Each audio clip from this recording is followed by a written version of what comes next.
सत्संग का समय हो गया। सभी लोग सामने आके बैठो। आज दीपावली के पुण्य पावन पर्व की जानकारी है। ये क्यों मनाई जा रही, इसका मतलब क्या? ये त्रेता युग का इतिहास है और त्रेता युग का पर्व है और आप कलयुग में बैठे। बीच में एक द्वापर का युग निकल गया, तब नहीं मनाई गई। वो तो पड़ोसी युग था, उनका मनाना तो कुछ उचित था, तुम्हारा तो बिल्कुल उचित है। तुमको तो इसकी कोई जानकारी नहीं। ये किस लिए मनाया जा रहा है, इसका मतलब क्या, इससे संबंधित लाभ क्या है? जब संत महापुरुषों के करीब आओगे, जो कलयुग में चारों युग का इतिहास बता दे और कलयुग का इतिहास बनाने आए, न तुम्हारा इतिहास बना न तुम्हारा कोई त्योहार बना, इसलिए तुम पुराने त्योहारों को मना रहे। तुम्हारे लिए किसी ने खुशी का कोई पर्व नहीं बनाया। इतने ज्ञानी ध्यानी विज्ञानी हो गए, लेकिन ये काम किसी ने, और जो पुराने बने ऋषि मुनि महात्माओं के, उसको किसी ने काट भी नहीं पाया, खत्म भी नहीं कर पाया और नया बना नहीं पाया। तो आप कितने बड़े विद्वान हो जो अपनी खुशी का कोई पर्व ही नहीं बना पाए, अपने लिए कोई त्योहार ही नहीं बना पाए, और कह दो हम बड़े जानते, हम बड़े ज्ञानी हो। जानते कुछ जब अपनी खुशहाली के लिए आपने अपना कोई पर्व आज तक नहीं बना पाया, तो तुम जीवों को खुशहाली क्या दे सकते हो? इसलिए कलयुग में संत महात्माओं को आना पड़ा। कलयुग के जीवों के लिए उनका सच्चा त्योहार, त्योहार माने तीन आहार, जो मानव जीवन के तीन आहार हैं और तीनों का प्रभाव अलग है। एक सतोगुणी, एक रजोगुणी, एक तपोगुणी। तो आपको तो पता है कि तमोगुणी क्या है, रजोगुणी क्या है, सतोगुणी क्या है। अगर जानते होते, अब सबका अर्थ और लाभ जानते होते, तो तुम अच्छा आहार करते, बुरा नहीं करते। अब ये कलयुग में अगर संत महापुरुष न आते, तो तुमको ये भी नहीं मालूम था कि हमारा त्योहार क्या, हमारा पर्व क्या, हमारी खुशहाली किसमें, हमें सुख शांति कैसे मिलेगी। ये तो जानकारी किसी ने आपको दी थी, आज तक किसी ने दी, और जो देने आए उनको आपने समझा नहीं, न जाना न माना न पहचाना। तो जो बनना था वो भी आपने बिगाड़ लिया, और जो मिलना था वो भी दूर चले गया। फिर ये विचार करो कि ये लाभ तुमको कौन देगा, त्योहार पर्व कौन बनाएगा। ये किसी इंसान के बस की बात नहीं है कि कोई त्योहार बना दे, या किसी ज्ञानी विज्ञानी की बस की बात नहीं कोई त्योहार बना दे, और ये भी उनकी बस की बात नहीं जो पिछले युगों में ऋषि मुनियों ने बना दिए, उसको ये खत्म भी नहीं करते, ना ये हटा सकते ना बना सकते। फिर इनके बस का है क्या? इस पर तो आपने कभी विचार किया ही नहीं।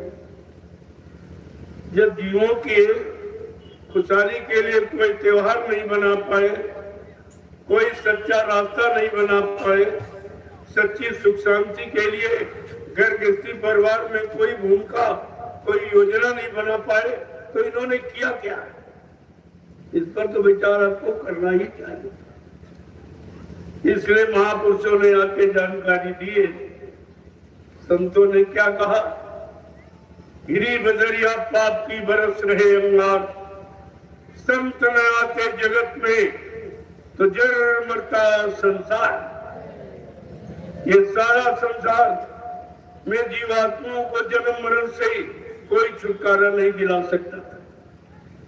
अगर संत महापुरुषों ने दया न की होती, अपनी इच्छा से न आए होते, तो ये खुशहाली की दिन तुम्हें देखने को नहीं मिलती। लेकिन आपने उनकी बात नहीं मानी, उनके वचनों को नहीं माना, उन पर विश्वास नहीं किया। तो फिर ये बताओ, तुम्हारी खुशहाली का पर्व कौन मनाएगा? तुम्हारे पारिवारिक जीवन, सामाजिक जीवन, व्यवहारिक जीवन की व्यवस्था को कौन बनाएगा? तो सोचना ही पड़ेगा। आज नहीं तो कल कब तक मर गए, कब तक अशांति में रहोगे, तब तक दुख तकलीफ, बीमारी, महामारी, लड़ाई झगड़े, दैवी को दुर्घटनाएं, अकाल मौत के घेरे में कब तक रहोगे? कभी न कभी तो तुम्हारे अंदर जागने की इच्छा होगी, और वो कब? जब प्रकृति की मार पड़ेगी, जब कुदरत मार लगाएगी, तब सबकी बुद्धि ठीक हो जाएगी। अभी तो आप महात्माओं की बात नहीं मानते हो, सुनते ही नहीं हो। बाबा जी ने क्या कहा था कि अभी महात्मा समझा रहे, सब तरह से मना रहे, तुम्हारे पाप कर्मों में माफी भी दिला रहे।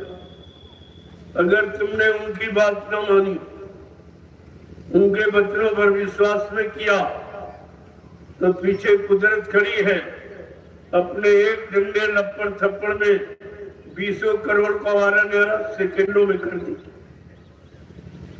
और जितना ये जुम्मेदार जिन्होंने ठेका लिया है तुम्हारा, काले नीले पीले लाल हरे झंडे लिए, ये सब अपने अपने झंडों को फेंक कर अगर तुम्हारे जय गुरु प्रभु नाम के झंडे के नीचे अगर ना जाए, तो इस बाबा को बाबा मत कहना।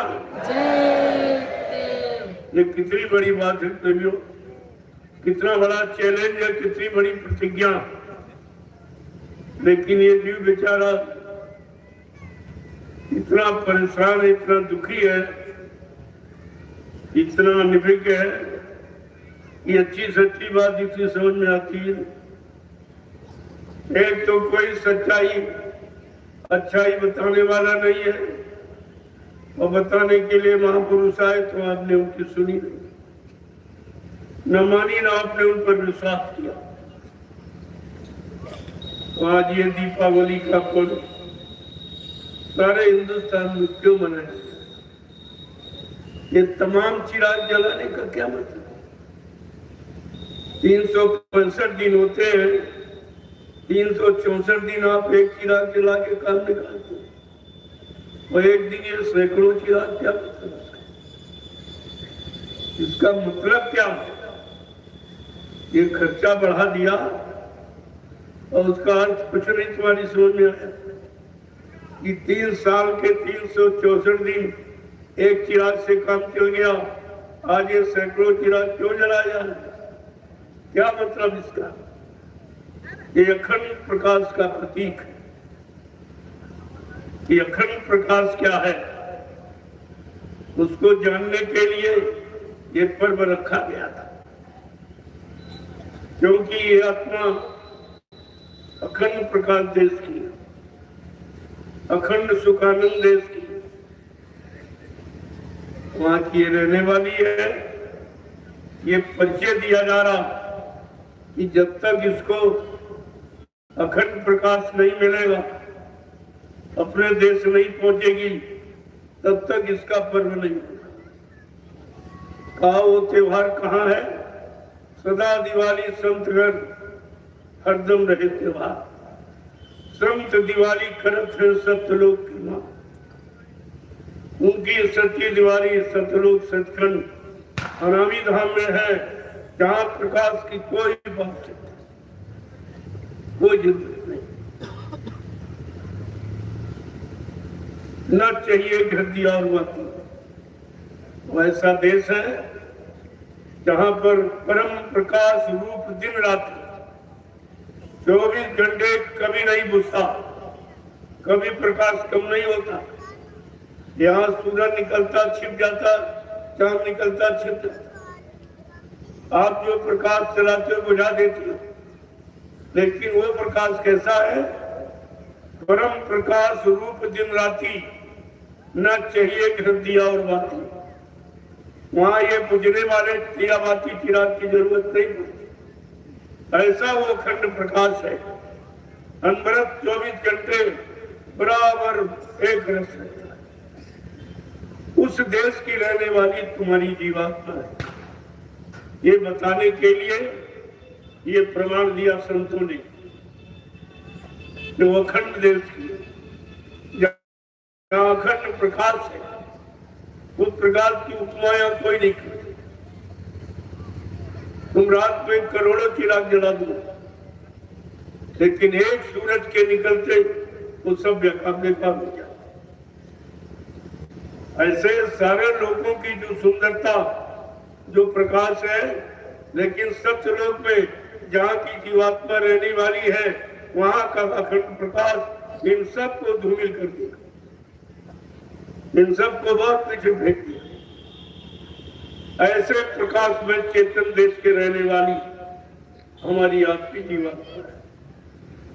जब तक वो अपने प्रकाश में चेतन देश में नहीं पहुंचेगी, तब तक उसको सच्ची सुख शांति नहीं।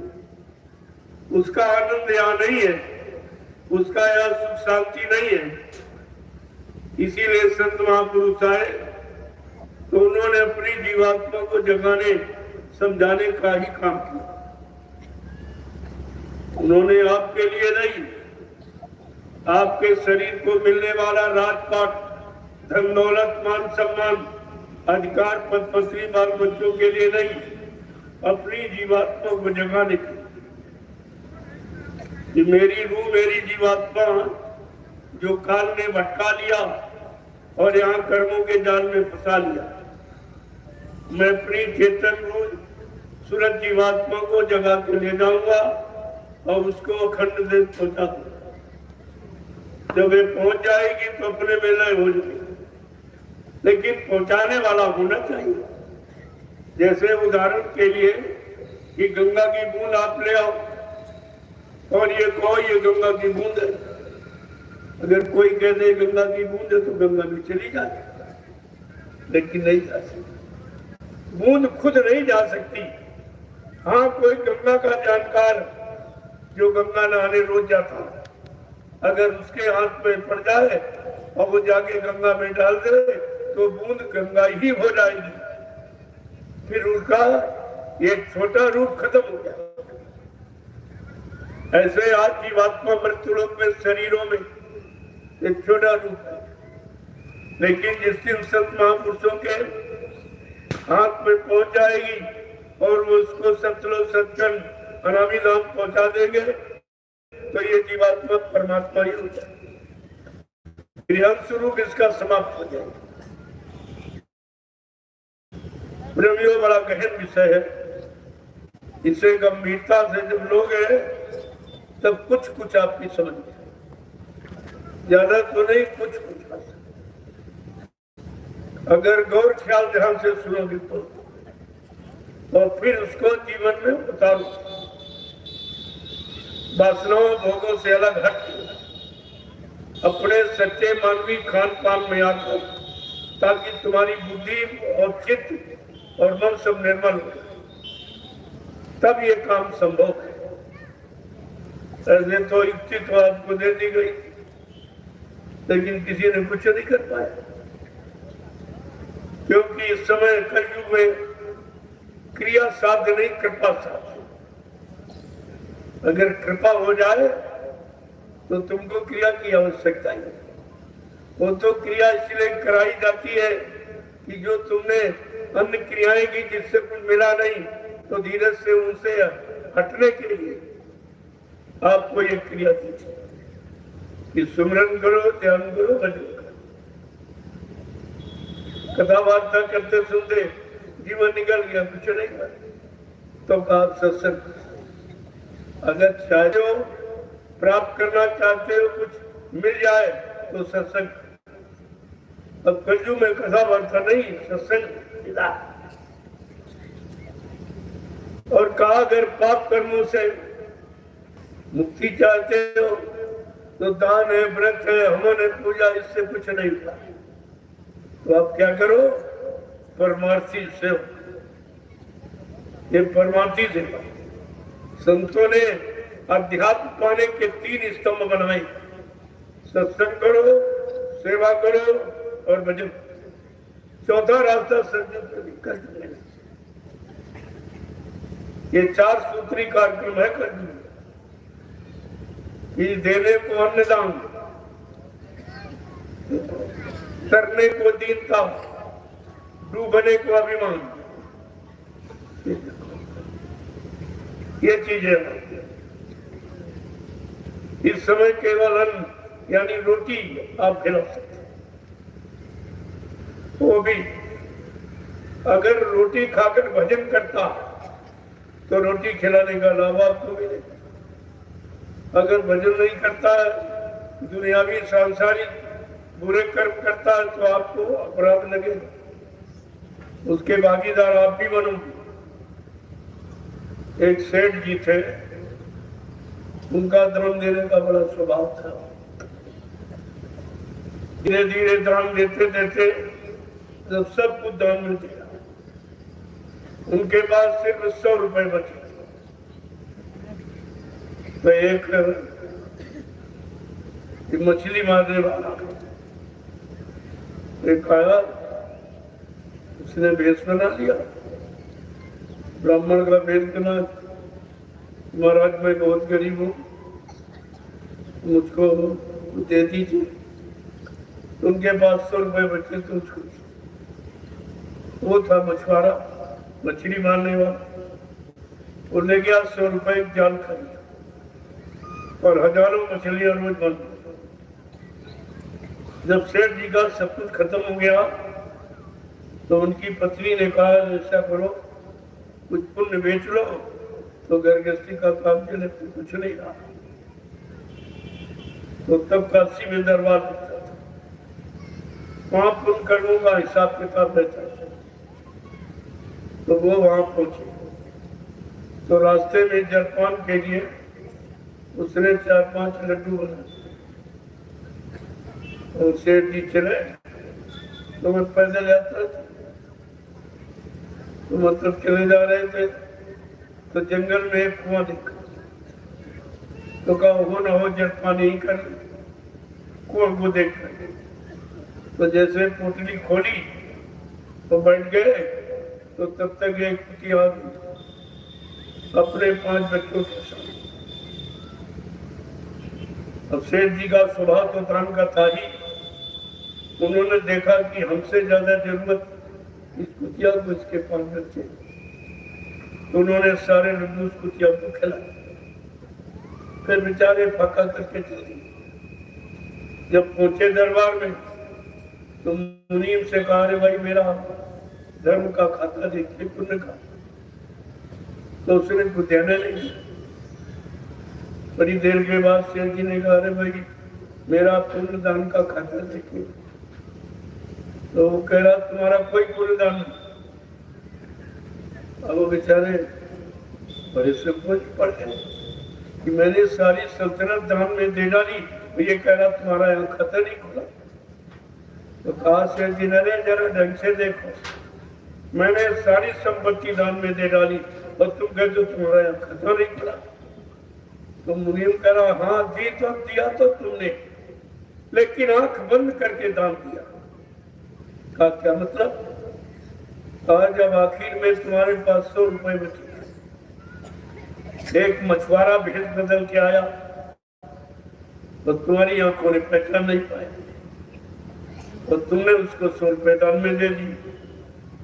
और वो गया, उसने जाल खरीदा, हजारों मछलियां रोज मांगी, सारी पुण्य तुम्हारी उसी हत्या में चली गई। हाँ, अभी रास्ते में आप अन्न का दान करके आए हो जो कुतिया को पापलेट किया, बस उतना तुम्हारा पुण्य चाहो तो ले दो, कर नहीं खाता नहीं खाली करूंगा। तो कहने का मतलब है आप हमेशा आंख बंद करो, क्योंकि तुम्हारे आंखों में फर्क पहचान की शक्ति नहीं। तुम किसी को नहीं पहचान, तुम बड़े बच्चों को नहीं पहचान सकते जिनको पैदा किया, पाला पोसा, पढ़ाया लिखाया, उनको आप नहीं पहचान दो। कौन बच्चा इंजीनियर बनेगा, कौन डॉक्टर बनेगा, कौन चोर बदमाश बनेगा, कौन हमारी बुढ़ापे में सेवा करेगा और कौन ठोकरे मारेगा। जब इनकी पहचान नहीं है तो तुम और पहचान क्या कर सकते। इसलिए कलयुग में जब आप में पहचान नहीं तो सारे काम तुम्हारे बंद करा। ये जो तुम्हारी आंख को देख नहीं सकती है, पहचान नहीं सकते हो, तो फिर ये सब काम बंद कर, ये तुम्हारे बस का नहीं। और गोस्वामी महाराज ने लिख के आपको बताया रामचरितमानस में, उत्तरकांड में, लेकिन तुमने रामायण की भी नहीं, रामायण को मानते हो ले रखा, रामायण की नहीं मानते, राम को मानते हो राम की नहीं मानते, मंदिर को मानते हो मंदिर की नहीं मानते, गंगा जमुना को मानते हो लेकिन गंगा जमुना की नहीं मानते हो। इनका मतलब क्या, इसका अर्थ क्या? क्योंकि आपने किसी महात्मा से पूछा, वो महान आत्माएं ही सब कुछ बताएंगे और कोई नहीं बता सकता। और तुम्हारे पास महात्माओं की पहचान नहीं, इसलिए तीन युगों से तुम्हारे अंदर महात्माओं की पहचान हो, इसलिए तुमको पुण्य कर्म सिखाई गई कि पूजा करो, पाठ करो, तीर्थ करो, व्रत करो, हवन जब तक गंगा स्नान करो। तो इससे क्या होगा, मन शुद्ध होगा, तन शुद्ध होगा, बुद्धि शुद्ध होगी, यानी मतलब कर्म सिद्ध होंगे, खान पान शुद्ध होगा, संग सोबत शुद्ध होगी, और मतलब यानी कर्मात्म शुद्ध। तो तुम महात्माओं को पहचानने लो। गोस्वामी महाराज ने लिख के बताया कि पुण्य पुंज बिन मिले न संता, और संत बिना सूझे नहीं पंथा। पुण्य कर्मों से क्या मिलता है, तुमने आज तक यही नहीं जाना, किसी से पूछा नहीं। लेकिन रामायण क्या है, रामचरितमानस क्या कहते हैं, पुण्य पुंज बिन मिले न संता, पुण्य कर्मों के बिना संत महात्मा नहीं मिलते। जब संत महात्मा मिल जाएंगे तो तुम्हारे जीवन की सारी जानकारी देंगे, क्या करना क्या नहीं करना, क्या खाना क्या नहीं खाना, किसकी कमाई का खाना किसकी कमाई का नहीं खाना, कैसे कर्म करने कैसे नहीं करने, ये सब जानकारी आपको देते, तब का आपका मानव जीवन करता था। ऐसे तुमने किया तो सब कुछ, लेकिन कोई गुरु नहीं, कोई जानकार मिला नहीं, तो जानकारी आपको नहीं, आंख बंद करके आप करते रहे, लिहाजा कोई लाभ नहीं। जिसकी पूजा की वो आज तक नहीं मिला। इतने लोग बैठे हो, सच बताइए, आपने पूजा की अब भी कर रहे हो, लेकिन जिसकी पूजा करी वो कभी मिला? वो सीताराम राधे साहब मिले आपको, वो शंकर जी और विष्णु ब्रह्मा कोई मिला, कोई हनुमान, कोई देवी देवता मिले आपको? कोई तो मिला नहीं। जो मिला नहीं तो कैसे जानो कि थे कि नहीं थे, और थे तो कैसे थे? उनका आकार, उनकी बनावट, उनके चेहरा मोरा रंग रूप कैसा था, तो ये तो देखने में पता चलेगा। और ये तो बनाया फोटो नकली बना, जब किसी ने देखा नहीं, क्या बिना देखे किसी का चित्र बना सकते हो? बिना सामने मूर्ति खड़े आपका कैमरा भी नहीं बना सकता, उसको भी आधार चाहिए। जब यहाँ कोई आधार नहीं, सब निराधार, और सब ये झूठा, ये ब्रह्मा की मूर्ति, ये विष्णु की, ये शंकर की, रामकृष्ण की। अरे जब किसी ने देखा नहीं तो आपने कैसे बना दिया कि यही आकार या ये बनावट थी? ये केवल आपके अंदर उत्साह पैदा करे, एक आपके अंदर प्रेरणा पैदा करना कि जब ये नकली अच्छा है तो असली कितना अच्छा। जब ये नकली मूर्त देख के आप उसी पर कुर्बान घूम रहे हो, रात दिन पूजा, रात दिन आंख बंद करके प्रार्थना, आंख बंद करके प्रार्थना किसलिए करते हो कि ये सुनने वाला नहीं, ये प्रमाण है। आंख बंद उसके सामने की जाती जो तुमको देखता नहीं, तुम्हारी सुनता नहीं, उसके सामने कान बंद कर दो। लेकिन आपने तो ये किसी से पूछा नहीं है कि 3 युग हो गए, सतयुग त्रेता द्वापर निकल गए, पूजा पाठ करते करते और आज भी करते हो, लेकिन जिसकी पूजा की वो आज तक मिला ही नहीं। वो देवी कैसी है, वो देवता कैसा, और सबको कह दिया माता का, एक काली माता, एक दुर्गा माता, तो पिता कौन है? इनका पिता बताया किसी ने। और माता जब कहा जाए तो पुत्र पैदा करेगा, जब पिता ही नहीं था तो पुत्र कौन पैदा करता? लिया जाए सब झूठ, ये सब झूठा नकली ये बना दिया गया।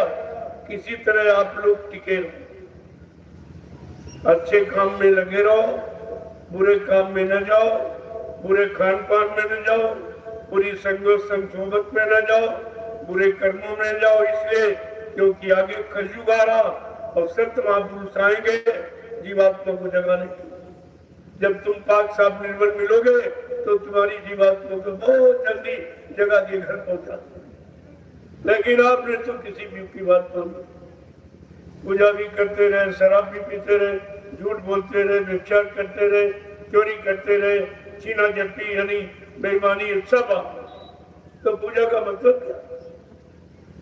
ऐसी पूजा किस काम? इसीलिए आपको कुछ मिला नहीं, क्योंकि जो पूजा करनी चाहिए वो आपने की। गंदगी में कोई पूजा स्वीकार नहीं, और गंदगी किसी को अच्छी नहीं लगती। अगर यहाँ गंदगी होती आप लोग बैठते, जब इंसान गंदगी में नहीं बैठेगा तो भगवान कैसे बैठेगा? अब गंदा खान पान करते हो, गंदे कर्म करते हो, कहते भगवान नहीं मिलता। हम भगवान को याद करते, सीताराम राम दिन कहते, राधा कृष्ण कहते, शंकर भगवान का नाम सब का लेते, लेकिन कोई नहीं मिलता। तो गंदगी में कोई नहीं, कोई स्वीकार ही नहीं करे। गोस्वामी जी महाराज को ये सब लिखना पड़ा कि है कलयुग के जीवो, अगर तुम सीताराम राधे श्याम को पाना चाहते हो तो तुम्हें क्या करना चाहिए कि निर्मल मान जन सो मोहि पावे, और मोहे छल छिद्र कपट नहीं भावे। कहते अगर तुम पाना चाहते हो, भगवान से मिलना चाहते हो, तो अपने मन बुद्धि चित्त को पवित्र, धन वाला, बल वाला, बुद्धि वाला, रूप वाला, जाति वाला नहीं पाएगा। हमको वो पाएगा, भगवान कहते जिसका मन निर्मल, पाप साफ पवित्र। आज तुम्हारे सबके मन गंदे, तुम तो इसीलिए सीताराम मिले न राधे श्याम। चिल्लाते चिल्लाते उम्र बीत गई, और कितने मर के चले गए, कितने चले जाएंगे। जब तक सच्चाई का रास्ता नहीं मिलेगा, जिस रास्ते पर चलने से ये मिलते हैं सब, उस रास्ते पर जब तक नहीं चलोगे तब तक कोई नहीं मिलेगा। तुम्हारे जीवन का रास्ता ही था, और उसको आपने शुद्धिकरण कराया नहीं। किसी से शुद्धता कैसे की जाती उससे युक्ति आपने पूछी नहीं। ये तो जबरदस्ती संत महापुरुष बताने लगे, आपने पूछा थोड़ी था। आप जानते नहीं थे उनके पास क्या, और क्या लेके आए आप भी नहीं जानते क्या लेके आए। लेकिन उनकी ये दया कृपा मेहरबानी है कि बिना पूछे आपको बता रहे, बिना मांगे आपको दे रहे, लेकिन तुम रखना नहीं जानते। एक तो आपको लेना नहीं मालूम, अगर वो दया करके दे दे तो तुम रखना भी नहीं जानते। कितने लोगों ने रखा? मथुरा में 45 करोड़ जीवों को नामदान दिया गया, कितने लोगों ने रखा? मैंने ये देखिए, आप दिया तो गया और बिना मांगे और बिना कुछ लिए दिया, लेकिन रख नहीं पाया क्योंकि आपका पात्र गंदा था। किसी वस्तु को रखने के लिए पात्र और पात्रता दोनों चाहिए, बर्तन भी चाहिए और बर्तन की शुद्धता भी चाहिए, तब वो वस्तु उसमें रुकेगी। तो ये मनुष्य, ये शरीर आपका बर्तन है, ये पात्र है, इसी में दया रखी जाती, लेकिन जब पात्र को आपने गंदा कर दिया तभी आपसे कहा भैया शाकाहारी हो जाओ, इस पात्र को शुद्ध कर लो। शाकाहारी, सदाचारी, ब्रह्मचारी, ये 3 तरीके हैं इस मनुष्य रूपी बर्तन को शुद्ध करने के लिए।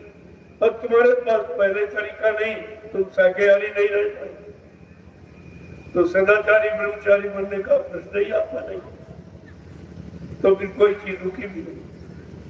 60 बरस आपको दिया गया, एक दिन नहीं, 60 बरस। मथुरा में 10 जुलाई 1952 से 2012, ये 60 बरस का समय आपको सुनाने में, समझाने में और आपको देने में लगाया गया, लेकिन तुम्हारे पास कुछ नहीं था, कुछ भी नहीं, एक भी चीज आपने गुरु की नहीं ले पाई। अब रोते चिल्लाते घूम रहे, तुम्हारी है कोई सुनने वाला? इन लोगों ने इतना झूठा प्रचार ही कर दिया। पहले आपको परेशानी तकलीफ होती थी तो बाबा जी को याद करते थे कि गुरु महाराज दया करो। अब तुम किसको याद करो? क्योंकि इन लोगों ने प्रचार कर दिया बाबा जी मर गए, चले गए। अरे जिंदा काम करता कि मुर्दा? अब कौन तुम्हारे काम करेगा? तुमने अपना कितना बड़ा नुकसान इन चोरों की बात सुनकर, इन लुटेरों की, इन स्वार्थी लोभी लालचियों की बात सुनकर तुमने अपना कितना नुकसान किया।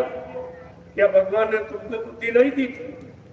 क्या तुमने मथुरा में बाबा जी का सत्संग नहीं सुना था? कहां चला गया?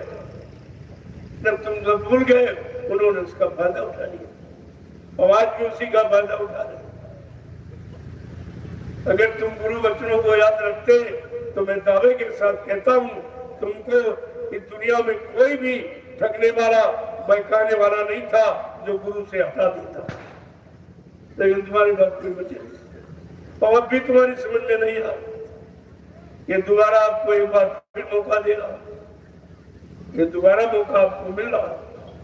ये अगर भूल गए फिर से याद कर लो गुरु वचनों को। अब बिना गुरु वचन के कोई बच नहीं सकता, न कोई बचा सकता। इस भवसागर से कोई निकालने वाला आपको नहीं है। इसीलिए गोस्वामी जी महाराज को रामचरित मानस में लिख के बताना पड़ा। क्या लिखा उन्होंने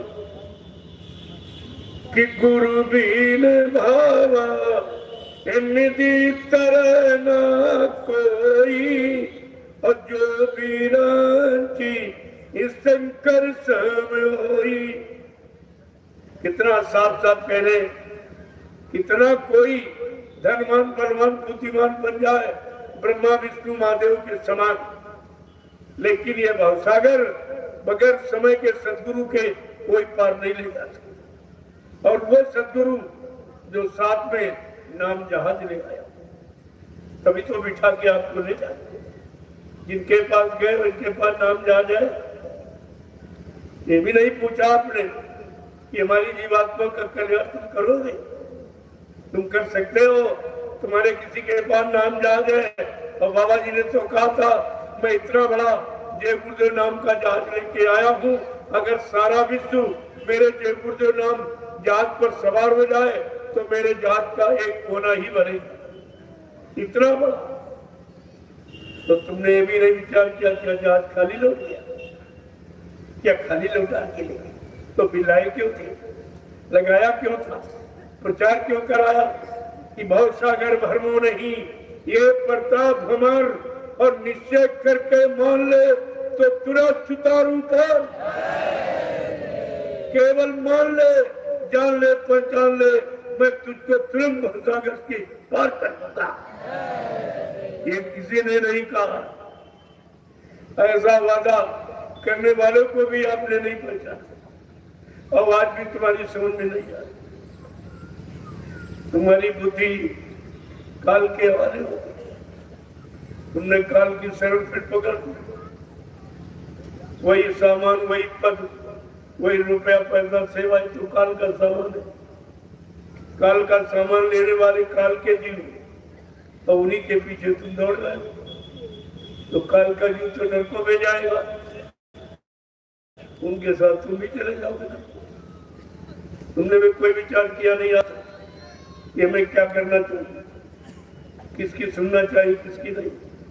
तभी तो मैं आप सबसे पूछता हूँ और यही कहता हूँ, भाई मैं कुछ कहने और कुछ सुनाने आया हूँ और कुछ आपसे पूछने आया हूँ।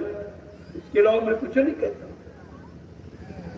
कोई बात नहीं, कोई निंदा आलोचना किसी की, न किसी धर्म की, न मजहब की, न किसी जाति इंसान की, न राजनीति की। हाँ, सच्चाई को जरूर कहता हूँ। अगर सत्य नहीं कहूंगा तो संत का द्रोही बनूंगा। जो संत वचनों को छिपाता है वो संत का द्रोही कहलाता है। जो गुरु वचनों को छिपाएगा वो गुरु का द्रोही कहलाएगा।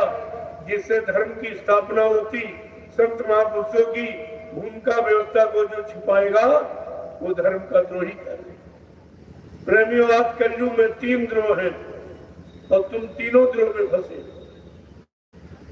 तो क्या तुमको कोई निकाल देगा? जहां गए हो उनसे पूछो तो एक बार, क्या संत द्रोह से तुम निकल सकते हो? क्या हमको निकाल सकते हो? जब वो खुद ही फंस गए संत द्रोह में, संत का अपमान करने लगे, संत को कह दिया मर के चले गए, जबकि संत महापुरुष कभी मरते 14 चोला बदल लेते हैं समय समय। जब उनका काम हो जाता तब, बीच में नहीं। अभी तो काम कुछ हुआ ही नहीं। जो बाबा जी ने आपसे वादा किया है, क्या वो वादे पूरे हो गए? फिर आप कैसे करें? और ऐसे वादे ठोक के करें। कहा मैं परिवर्तन करने आया हूं, परिवर्तन करके ही जाऊंगा। कोई भाई का लाल हमें परिवर्तन से ही न रोक सकता है, न मेरा काम कोई कर सकता है। फिर आप ये सब वचन भूल कैसे? क्या गुरु झूठ बोलते थे? क्या झूठ बोल के चले? क्या तुम्हारे पास कोई प्रमाण है कि संत महात्मा झूठ बोलते? उनके बारे में तो स्पष्ट लिखा है कि संत वचन पलटत नहीं, पलट जात ब्रह्मांड। चाहे ब्रह्म अपनी ब्रह्मांड की रचना में तब्दीली बदलाव क्यों न कर दे, लेकिन संत जो कहेंगे वो करके दिखाएंगे। उनकी जबान दस्तावेज होती, अकाट सत्य जैसे कोई दिखाए। तो तुम ही ने काट दिया, देखा कोई नहीं काट सकता और तुम ही नहीं खाएगा। और चेले भी कहलाते हैं। आगे आगे आने वाले भविष्य में ये स्वार्थी लोभी लालची जिन्होंने झूठा प्रचार किया है कि बाबा जी शरीर छोड़ के चले गए, ये मुंह दिखाने का भी नहीं रहे। और ये कभी अपने आप को बाबा जय गुरुदेव जी महाराज का शिष्य भी नहीं कहला सकते। शिष्य कहलाने का अधिकार इनको इन्होंने खत्म कर दिया। जब शिष्य कहलाने का अधिकार इनका नहीं तो ये गुरु बनने का अधिकार कैसे बता रहा? ये तो बिल्कुल झूठ है। आपको समझना चाहिए, जब ये शिष्य नहीं बन पाया, अपने गुरु की महिमा कायम नहीं कर पाया, अपनी गुरु की ममता और सत्यता वचनों की नहीं दर्शा पाया और गुरु पर विश्वास नहीं कर पाया, तो अपने आप को गुरु कह रहा। तो आपको समझना चाहिए। लेकिन तुम्हारी भी समझ में कुछ नहीं। अगर ये अभियान न चलाया गया जीवित वाला, तो तुम सब उसी मुद्दे में खड़े थे। कोई इधर टिकने वाला नहीं था। लेकिन संत अपना बीज कभी निर्बीज नहीं होने देते। संत बीज बिन से नहीं, आए पड़े जो झोल और कंचन यदि विष्टा गिरे घटे न ताको मूल। अगर सोना को नाली में डाल दो, धो के ले जाओ, क्या कीमत कम हो जाएगी? संत बीज नीच घर उपजे तो संत का संत। इतनी बड़ी महिमा है। तो तुमने अपने गुरु की सारी महिमा सुनी, संत नाम की सारी महिमा आपने। इन लोगों ने जुर्म किया ही है, लेकिन तुम्हारा भी कम नहीं जो सहयोग दे। चोर के साथ रहने वाला चोर ही माना जाता है। जो सजा चोर को, वही सजा चोर के साथ रहने वाला। तो आप भी तो सजा के पात्र हो। गुरुद्रोही की लिस्ट में आपका भी तो नाम, आप भी तो वही कह रहे हो। जो उन्होंने कहा तुमने उसको मान लिया, तो तुम भी तो वही हो गए। तुम क्या दूसरे हो? ये तो दयालु है, ये दोबारा आपको फिर ये मौका दे रहा है कि चलो भूल गए, फिर से याद करो। एक बार फिर इनको मौका दे दो, क्योंकि मानव जीवन बार बार मिलेगा नहीं। जीवात्माओं को ये अवसर जो मनुष्य शरीर में मिला है, अन्य किसी शरीर में नहीं मिले। इसलिए उन्होंने अपनी जीवात्माओं के हित में ये दोबारा अपना समझो, जबकि एक बार के सिवा दोबारा कोई समझाने करता ही नहीं। सजा देता है, समझाता नहीं। लेकिन दयालु सब पर दया करने आए हैं, अपनी रूहों जीवात्माओं पर। इसलिए अपने रूहों जीवात्माओं के वास्ते इन्होंने एक बार फिर मौका दे दिया कि जाओ इनको ऐसा बताओ, मेरे बच्चों की जानकारी को दो। इनको विश्वास हो जाएगा, ये धीरे धीरे निकल जाएंगे, तो ये कुदरत की मार से बच जाए। नहीं तो कुदरत किसी को छोड़ेगी नहीं, वो अपना काम करेगी। तो संत महापुरुषों की तरफ देख रही है कि अगर ये अपनी वाणी को विराम दे दे तो मैं अपना नंगा नाच शुरू कर दूं। लेकिन जो बचाने आया है वो जल्दी मौका नहीं देगा। लेकिन जब बिल्कुल ही नहीं मानोगे, समझाने बुझाने किसी तरह, तो फिर तो होगा। जैसे उन्होंने अपना भारत हस्त तुम्हारे सिर पे से हटाया, वैसे कुदरत नंगा नाच शुरू कर। कुदरत की नंगे नाच से बचना बड़ा। जब वो हिरण्यकश्यप नहीं बच पाया, कंस नहीं बच पाया, रावण नहीं बच पाया, जरासंध नहीं बच पाया, तुम्हारे पास तो उतनी ताकत, उतना धन बल जल बल है ही नहीं, तो तुम तो एक धक्का भी नहीं बर्दाश्त करता, एक धक्के में चले जाओ। लेकिन जो दया करने आए, दयाल देश से आए हैं, अपनी दयालुता पर कलंक नहीं लगने देना चाहते, इसलिए आपको एक मौका फिर दिया। इनको फिर से बता दो, जगा दो, सिधा दो मेरे बच्चों की जानकारी। मैं तो जानकारी आपको दे रहा हूं, मैं तो अपने लिए कुछ नहीं कह रहा हूं। 1 रुपया कभी नहीं मांगा और न कभी मांगता, न आगे मांगूंगा। ये तो प्रेमियों ने जबरदस्ती कहा नहीं नहीं हमारे पास समय नहीं है, घर गृहस्थी परिवार बाल बच्चों को छोड़कर आपके साथ कैसे चलूं।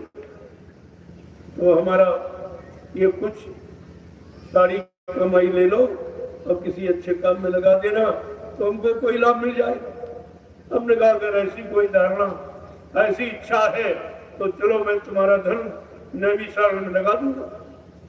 अब आप चल के देख लीजिए, जो जिसने हमको 1 रुपए 2 रुपए 10 50 100 1000 जो भी आपने दिया, सब नैमिषारण्य में लगा, एक पानी।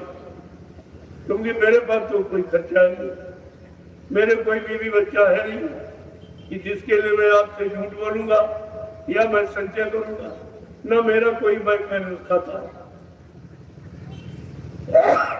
एकदम खुली किताब, मैं जैसा बैठा हूं बस इतना ही, और ये भी आपका।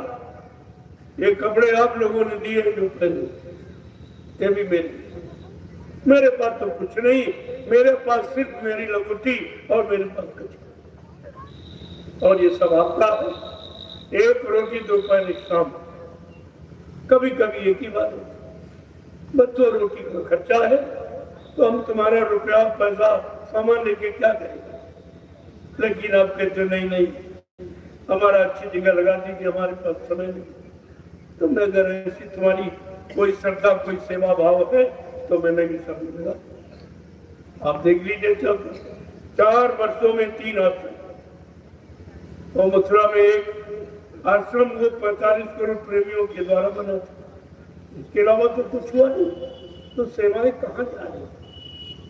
जो आप सेवा दे रहे हो कहाँ जा रही हैं, किस काम में लगाई जा रही, ये तुम्हें देखना चाहिए। अब सब गलत काम में आज तक लगे।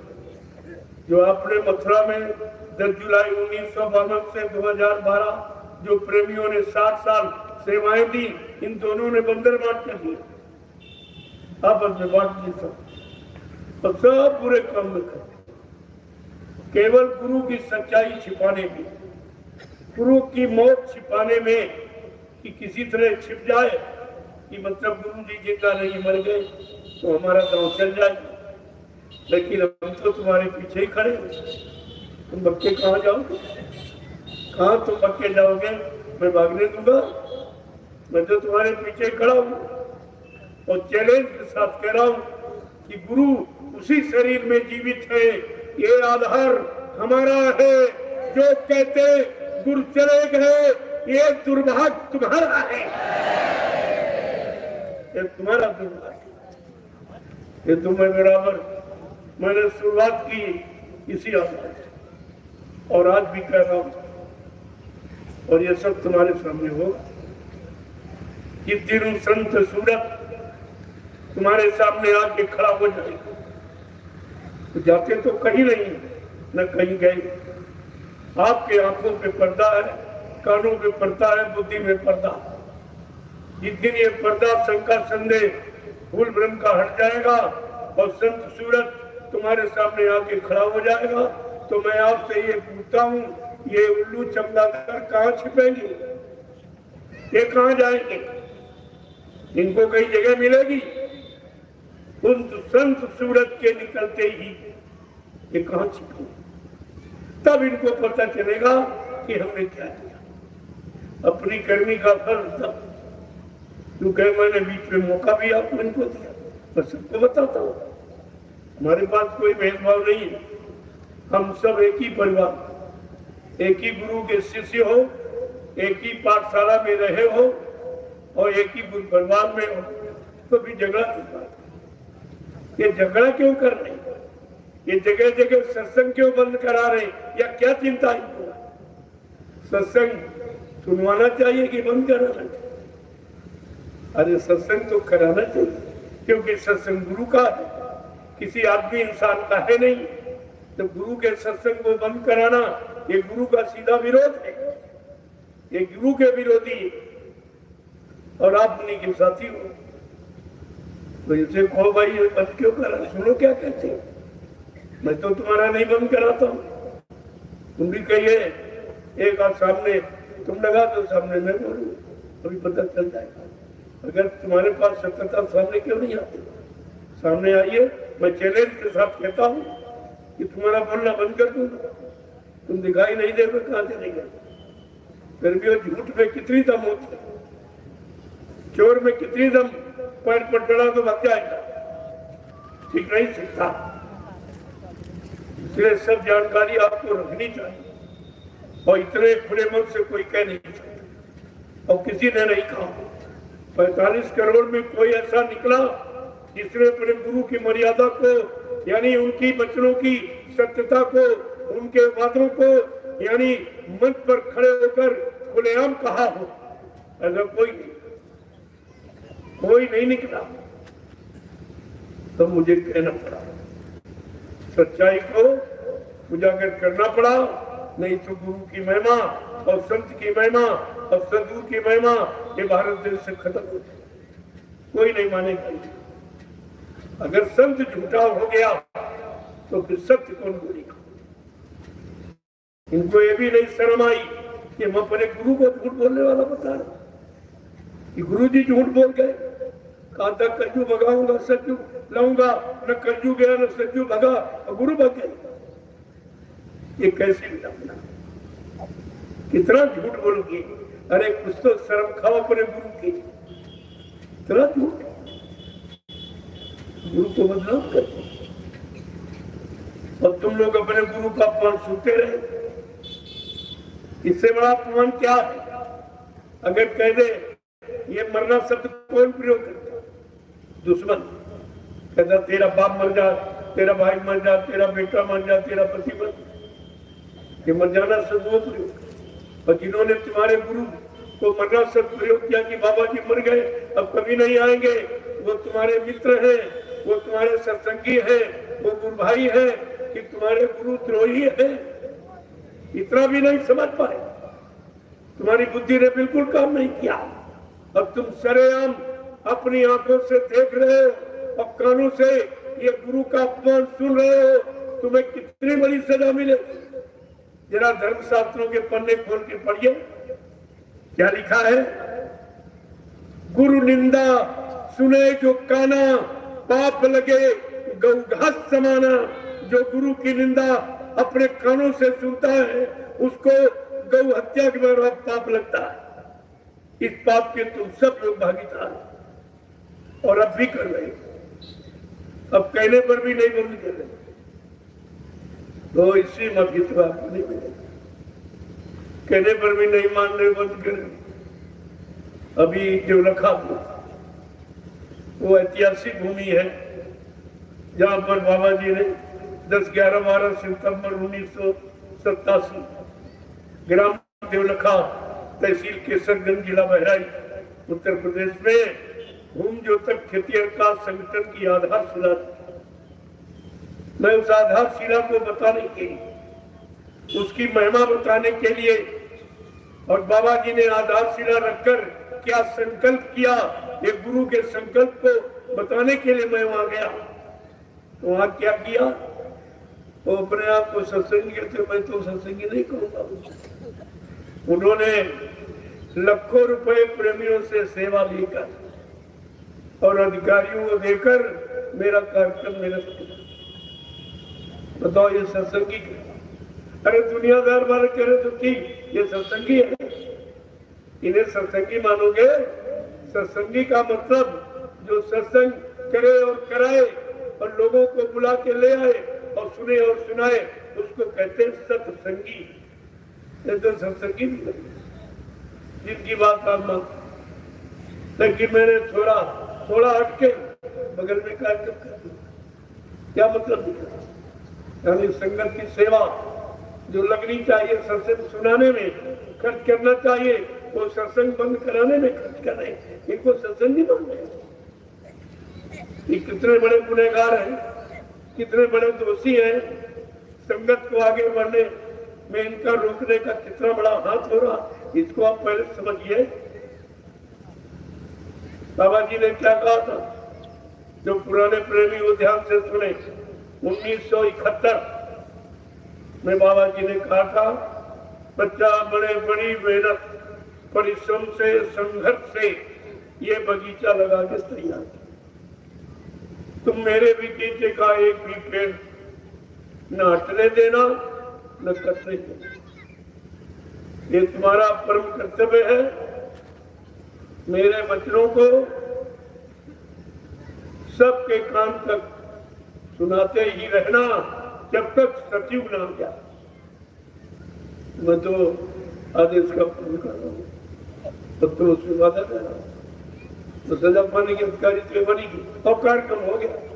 उससे अच्छा जहां जहां इन्होंने विरोध किया है वहां और ज्यादा भीड़ कि लोग कहते रहे रोक क्यों रहे, चलो जरा सुनेंगे क्या कहते हैं। जब आके हकीकत को सुना तो सब सुनो। अब धीरे धीरे धीरे सब खत्म हो रहा।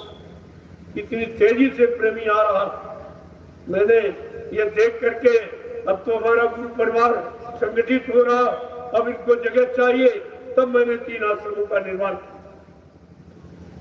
वो एक मथुरा का इन्होंने खराब किया, कहने लगे मथुरा में आश्रम था, फिर आपने निसार में क्यों बनवाया?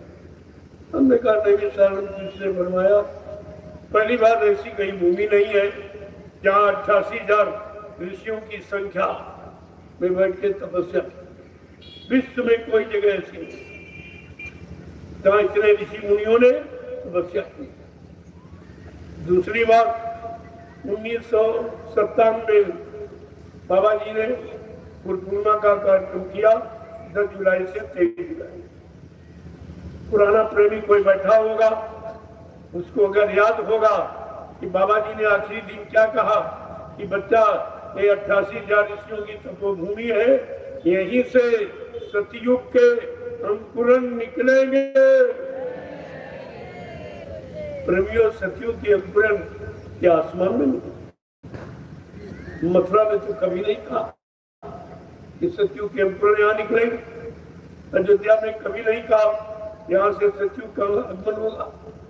काशी में कभी नहीं कहा। अहमदाबाद में साबरमती नदी किनारे पहला ये किया, वहां भी कभी नहीं कहा। ये नैमिषारण्य में ही क्यों कहा? मैं उसी आदेश को लेकर और आश्रमों का निर्माण करना। 2 आश्रम नैमिषारण्य और एक हरदोई,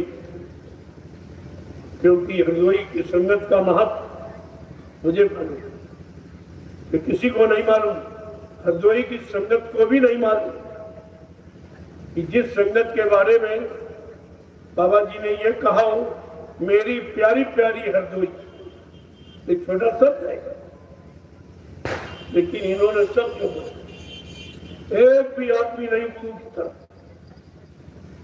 सब इधर उधर भटक गए। तब मुझको वो गुरु परिवार को संगठित करने के लिए हरदोई में एक आश्रम का निर्माण करना पड़ा। वहां भी किया और हरदोई का एक पैसा भी नहीं लगा आश्रम का निर्माण, क्योंकि पैसा तो आपने मथुरा भेजा, वो तो आपने दिया नहीं। फिर भी मैंने आपकी रक्षा हिफाजत के लिए, भविष्य में के लिए मैंने एक आश्रम का निर्माण कर दिया। और वहीं उसी आश्रम का की भूमि पूजा होनी 27 नवंबर कार्तिक पूर्णिमा गुरु नानक जयंती, उसी पावन पर्व पर उसी आश्रम में भूमि पूजन हुआ। 5 दिवसीय कार्यक्रम सत्संग का,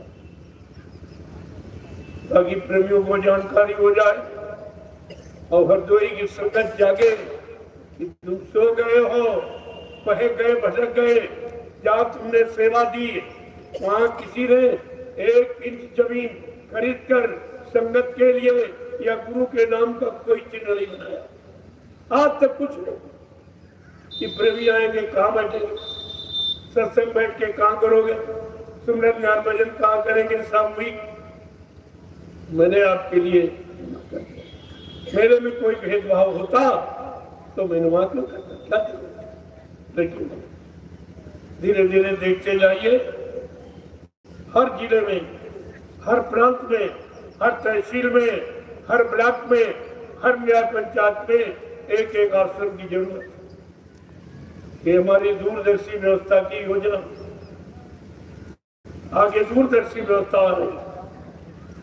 केंद्र में 25 महात्मा, उसी तरह से जिले में, तहसील में, प्रांत में उनके द्वारा सतयुगी व्यवस्था का संचालन किया। ये अध्यक्ष मंत्री नाम नहीं रहेगा, ये सांसद विधायक नाम नहीं रहेगा, ये प्रधानमंत्री राष्ट्रपति नाम नहीं। सतयुग में ये नाम सब, क्योंकि नामों पर कलंक लग गया। जिनको जिनको नाम की पदवी मिली और सब ने देश के लिए कुछ नहीं, अपने लिए, अपनी कुर्सी बचाने के लिए और अपना यानी स्वार्थ हल करने के अलावा इन्होंने समाज का, देश का और देश की जनता का कोई काम नहीं। इसलिए आगे व्यवस्था बदलने जा रही है, ये संतों के हाथ में चला जाएगा। कहा अगर संतों ने व्यवस्था संभाल ली तो क्या होगा? कहा जितने अधिकारी हैं ये सब भीख मांगे, ये भीख मांगने के लायक नहीं। इन्होंने देश के लोगों को सुख शांति, न्याय, सुरक्षा, रोजी रोटी नहीं दी है, बल्कि उनका शोषण किया। वकील पुराना टाट बेचे, इन्होंने न्याय नहीं दिया है, बहुत लूटा। ये समझते हैं कोई देख नहीं रहा, अरे देखने वाली जीवात्मा तेरे अंदर ही बैठी, वो सब देख रही है हर पल घड़ी का। बाबा जी ने इशारे में कहा था, कुदरत ने तुम्हारे अंदर एक कैमरा लगा दिया, वो तुम्हारी सारी घटनाओं को देख रही है, तुमने जीवन में क्या क्या किया। उस कैमरे से कोई बचने वाला नहीं। जब इंसान का कैमरा बना तो इससे सच्चाई नहीं छिपती, ये भी सच्चाई खोल देता। जो नकली है आर्टिफिशियल, और वो तो कुदरती है जो सबके अंदर जीवात्मा परमात्मा की वो कैमरा सब करता और रात दिन देखती। क्योंकि जो कि आज करते हो सब अंदर ही तो जा रहा, जो गंदा खान पान वो भी अंदर जा रहा, जितने गंदे कर्म किए वो भी सब अंदर, वो तो सब देख रही, उससे तो आप छिपा नहीं सकते। तो हुई है संत राज भारत में, अब बचाए बची है नाम, बाबा जय गुरुदेव की वाणी अब दिखाई पड़ी है, ये सब दिखाई दी। ये सुनाया बताया इसीलिए जा रहा कि आप समय के पहले जान लो, बाद में मत कहना हमको किसी ने बताया। महात्मा समय के पहले जानकारी देना शुरू कर दे, ताकि उस समय तक आप ठीक हो, समझ जाओ, चेत जाओ, जाग जाओ, होश में आ जाओ। इसलिए समय के पहले ये सुधार नीति आपको बताई, तो आपको तो सोचना चाहिए। और सब आपके सामने हो, कोई चीज ऐसी नहीं है जो तुम्हारी नजर के सामने ना आ रही। बाबा जी ने कहा मैं सब करके दिखाऊंगा, जो जो कहा हूं वो सब करके दिखाऊंगा। अगर करके न दिखाऊं तो इस बाबा को कभी तुम बाबा मत कहना। इससे बड़ी और सच्चाई क्या हो सकती। लेकिन जिनका पाप का घड़ा भर गया उनकी समझ में सच्चाई थोड़ी आएगी, उनकी तो बुद्धि बदल जाती। जब जैसी हो तब्यता तब तैसी मति होए, और काल रेख की लेख को मेट सके नहीं कोई। ये पाप का घड़ा भर गया है, इसलिए इनकी बुद्धि कभी अच्छे सच्चे काम में नहीं, क्योंकि वो सजा पाएगा। तो अगर ये जान जाए कि सजा कौन पाए, सजा पाने वाला भी कोई होना चाहिए, तभी तो इतिहास बनेगा कि अच्छा कर्म करने का परिणाम क्या मिला और बुरे कर्म करने वाले को परिणाम क्या मिला। तभी तो ये सीख आपके सामने सच्ची सिद्ध होती। तो ये सब ऐसा नहीं है कि कुछ न, और जो भी आपके सामने कहा गया वो सब करके दिखाएगा। ऐसा नहीं है, वो सब आपको करके दिखाएगा। बाबा जी ने जो ऐलान किया है, क्या कहा था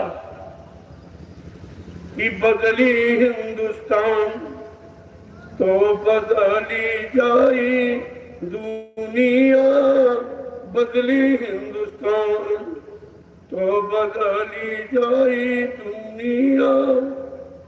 छोटे बड़े अधिकारी होंगे शाकाहारी, छोटे बड़े अधिकारी होंगे शाकाहारी। मांस मदिरा अंडा की न रही है अब दुकान, तो बदली जाई दुनिया, बदली हिंदुस्तान तो बदली जाई दुनिया, बदली हिंदुस्तान। प्रेमियों, जब उत्तर प्रदेश बदलेगा तो हिंदुस्तान,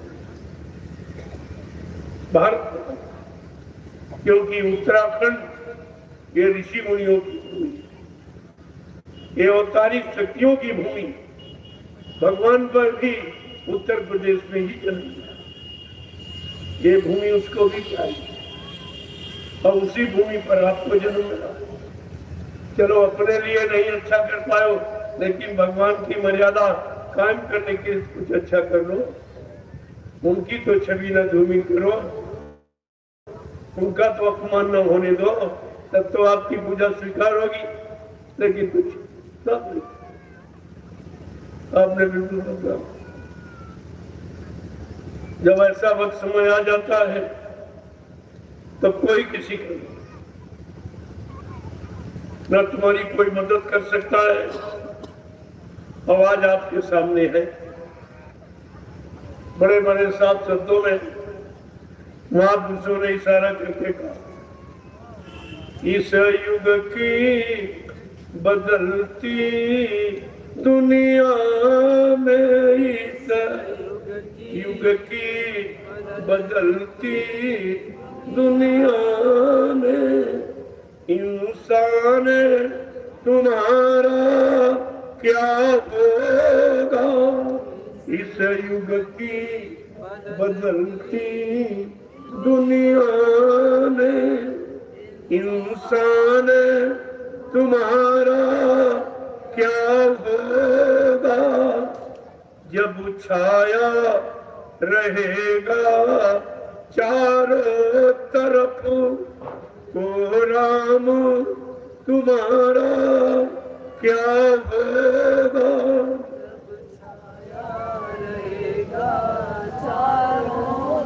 जब ऐसी स्थिति आ जाएगी तो तुम्हारी पुकार को कौन सुनेगा। महापुरुष इशारा करके कह रहे हैं, वो वक्त चंद दिनों में ही तुम्हारे सामने आने वाला। आगे क्या कह रहे हैं समझा के एक बच्चों समझा के कह रहे हैं कि खूरेगी काबा जार करम, खूरेगी काबा जार करम, आराम तुम्हारा क्या होगा। आराम तुम्हारा क्या होगा। रवियों खूरेजी उर्दू शब्द, खूरेजी मारे मार काट हिंसा चोरी कत्ले आम बेटा कुत्ता। जब ऐसा वक्त आ जाएगा तब तुम्हारी जो विश्राम थी मतलब आराम नहीं, आराम करने का समय चला। अब तो परेशानी का समय आ गया। इसलिए समझा के कह रहे हैं इस वक्त कि जब ऐसा वक्त आ जाएगा तब तुम्हारा कौन सुनेगा। आगे समझा के कह रहे हैं कि धीरे धीरे धीरे इतना सारा खराब समय आ जाएगा कि रक्षक भक्षक बन जाएंगे। रक्षक भक्षक बन जाएंगे। रक्षक भक्षक बन जाएंगे। रक्षक भक्षक बन जाएंगे। धन धाम तुम्हारा क्या होगा। धन धाम तुम्हारा क्या होगा। कहते रक्षा करने वाले, सुरक्षा करने वाले, हिफाजत करने वाले जब यही तुम्हारे विपरीत हो जाएंगे, तुम्हारे सामान की, शरीर की, परिवार की रक्षा कौन। और ये सब आप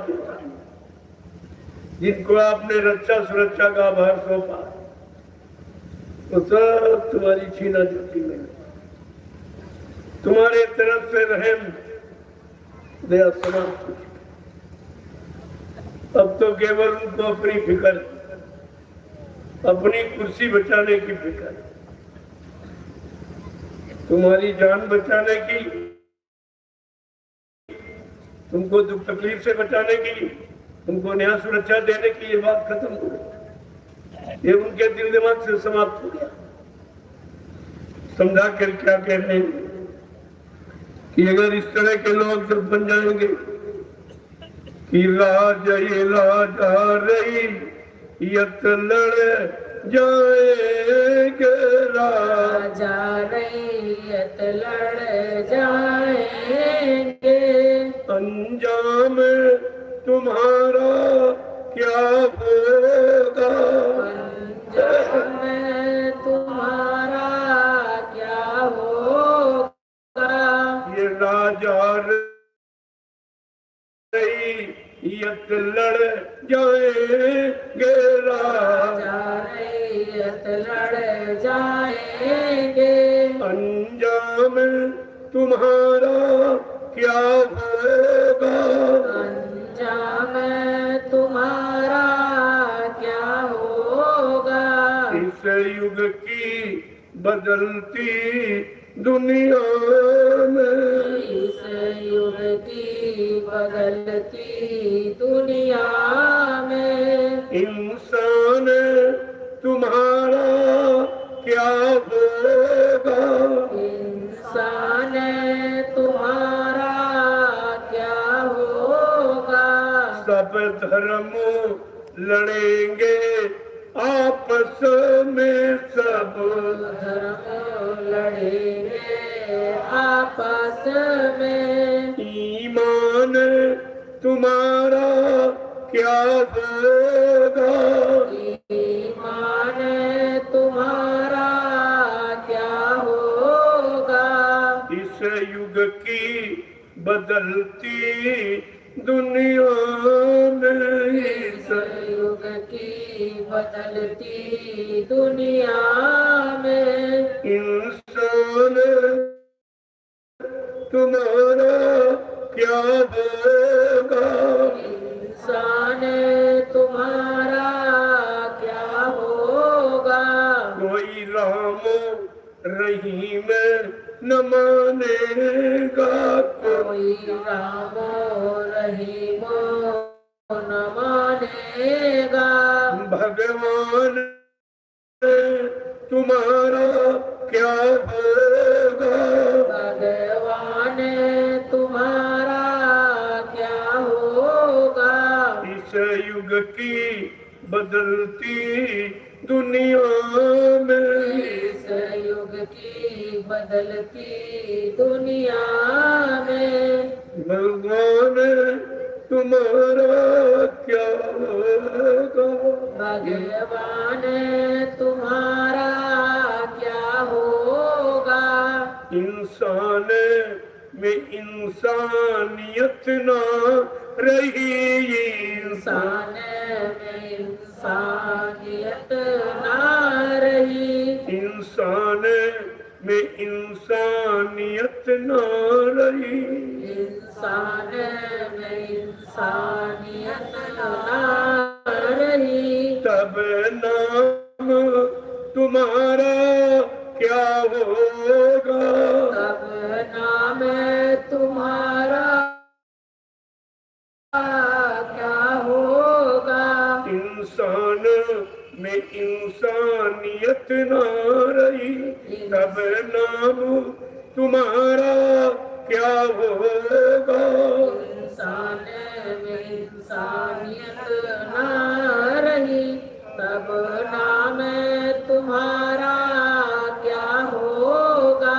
रहमत वो मुहब्बत में खाली रहे, मोहब्बत से हो खाली। रहमत वो मोहब्बत से खाली रहे। वो मोहब्बत से खाली। हैवान तुम्हारा क्या होगा। हैवान तुम्हारा क्या होगा। इंसानी शकल में पैदा हुए, इंसानी शकल में पैदा हुए। शैतान तुम्हारा क्या होगा। शैतान तुम्हारा क्या होगा। रहमत वो मोहब्बत से खाली रहे, रहमत मोहब्बत से खाली। हैवान तुम्हारा क्या होगा। हैवान तुम्हारा क्या होगा। की सुनता, जय गुरुदेव की सुनता नहीं। पैगाम तुम्हारा क्या होगा, पैगाम तुम्हारा क्या होगा। इनकी मत कर पालोगे, इनकी रहमत कर पालोगे।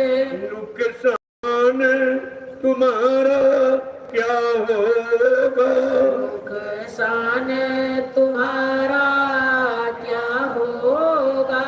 इनकी क्या होगा। इनकी मत कर पालोगे, मत कर पालोगे, मत कर पालोगे। नुकसान तुम्हारा क्या होगा,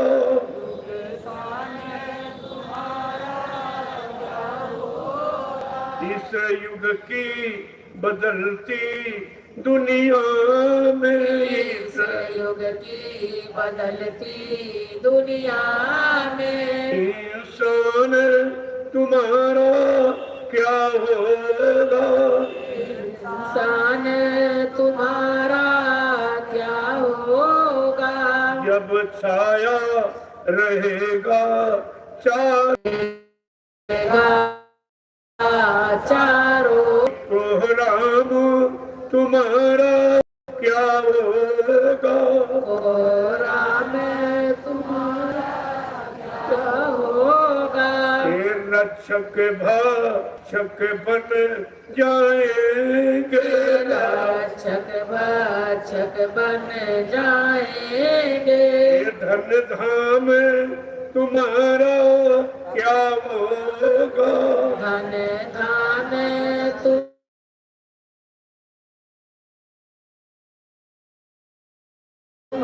की मत कर पालोगे, मत कर पालोगे। नुकसान तुम्हारा क्या होगा, नुकसान तुम्हारा क्या होगा। प्रभु का शरण। जय गुरुदेव। प्रेमी और दीपावली के पावन पर्व पर दूर दराज से आए हुए समस्त सत्संगी प्रेमी ग्रामवासियों धर्म प्रेमी,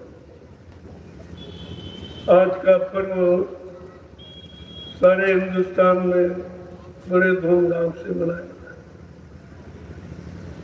लेकिन यह त्रेता युग का पर्व है, तुम्हारा नहीं, ये तुम्हारा नहीं है, त्रेता युग। और एक परिवार की समस्या की खुशहाली है, उनका बेटा 14 वर्ष बाद जंगल से सुरक्षित लौटा था, इसी खुशहाली ने उनके परिवार ने पर्व मनाया। ये तुम्हारी खुशहाली नहीं है, उस परिवार की। एक पारिवारिक समस्या का समाधान, ये देश की समस्याओं का समाधान नहीं है, इसलिए तुम पर्व मना रहे हो, तुम्हारी समस्या हल हुई, तुमको कोई खुशहाली, कोई सुख, कोई शांति मिली आज तक। दिवाली नहीं, तुम्हारा तो दिवाला निकलता है, तुम्हारी दिवाली नहीं, दिवाला निकलता। इतने खर्चे आपने बढ़ा दिए, अब उससे कुछ मिलने वाला नहीं, इतना दिन से कर रहे हो तो कुछ नहीं मिला, और इस पर किसी ने बुद्धि नहीं दौड़ाई, तो इतना बड़ा नुकसान हो रहा है। किस लाभ पाने के लिए नुकसान हो रहा है, कौन सा, यानी असंभव संभव हो जाए काम, ऐसा कोई काम होने वाला जो इतना बड़ा खर्च, मतलब दिवाली का मतलब तुम्हारे से नहीं है, ये तो आंतरिक है, ये प्रकाश अंदर की चीज। बाहर में तो बनावटी, बाहर में घटता बढ़ता खत्म होता है, लेकिन वो अखंड प्रकाश का, जिस अखंड प्रकाश की बात संत गोस्वामी जी महाराज ने रामचरित मानस के उत्तरकांड में लिखी, वो दिवाली की बात। दिवाली माने खुशहाली, लेकिन किसकी कितनी खुशहाली होगी और कल बकरे मुर्गे का माता हो जाए। आज दिवाली और कल बकरे के घर में, मुर्गे के घर में माता हो, क्योंकि काट डालोगे, काटोगे, मारोगे और उनके मुर्दे मांस को मनुष्य मंदिर में रखो। ये कौन सी पूजा में लिखा? ये तुम्हारी कौन सी पूजा में? आप तो पूजा शाम को करोगे और कल, आज रहे कल बेरहम, कल बेरहम हो जाए। कोई रहम नहीं, कोई दया नहीं, कोई पाक साफ पवित्रता कुछ। ये अज्ञानता के कारण, ये अज्ञानता भूल भ्रम के कारण। अगर संत महापुरुषों के वचन सुन लो और मान लो, जीवन में उतारो, इस गंदगी से दूर हो जाओ और आपको लाभ ही लाभ, कोई खर्चा नहीं। संतों के पास जाने में कोई खर्चा नहीं, उनके वचनों को मानने में कोई खर्चा नहीं और सब लाभ ही लाभ। कि उनका काम इस काल माया की दौलत से अलग, उनका दौलत से संबंध नहीं, क्योंकि जीवात्मा न दौलत लेती है न दौलत काम करती, न काल माया के देश का कोई सामान प्रयोग करती, न यहाँ का भोजन करती, उसको तो कुछ चाहिए नहीं। और उसी के लिए आपको ये मानवतन मिला, ये और किसी के लिए उसकी खुशहाली की। तो जिसकी खुशहाली के लिए मानव शरीर मिला, मनुष्य मंदिर मिला, उस आत्मा की खुशहाली आपने पूछी की थी? ये कोई खुशहाली थी? ये दिवाली नहीं है, दिवाला नहीं। तो सब कर कोई इतना खर्चा, जुआ खेलेंगे किसी रुपये दिवाला नहीं करते। कहते दिवाली में जुआ अनिवार्य, पहले कानून नियम देखिए, ये धार्मिकता में रखा। एक ने जुआ खेला, सारा राजपाट हार गया। ये प्रमाण है, इतिहास है कि जुआरी के पास कुछ नहीं रहता, अपनी औरत तक हार गया। इतिहास को पढ़कर भी आप नहीं समझ पा रहे कि वो राजा भिक्षुका हो गया, राजा के पास कुछ अपना नहीं बचा, एक जुआ जैसे व्यसन। ये कितना तो व्यसन है जिसमें कुछ नहीं बचा सब, और आप इतिहास को भूल गए। आप देखना, अब ये 15 दिन तक चलेगा जुआ का अभियान 15। और मैं सारा प्रशासन जानता, सबकी ड्यूटी लगाई जाएगी, जुआ पकड़ो, जुआनी को पकड़ो, लेकिन पकड़ो लेकिन छुड़ाओ। उनको इस व्यसन से छुटकारा नहीं दिलाना, पकड़ना और पैसे लेके छोड़ दो, तो बढ़िया दुनिया निकल गया। जुआरी का दिवाला नहीं और पकड़ने वाले की दिवाली हो गई, तो पैसा मिल गया। ऐसी विडंबना है समाज की, देखी।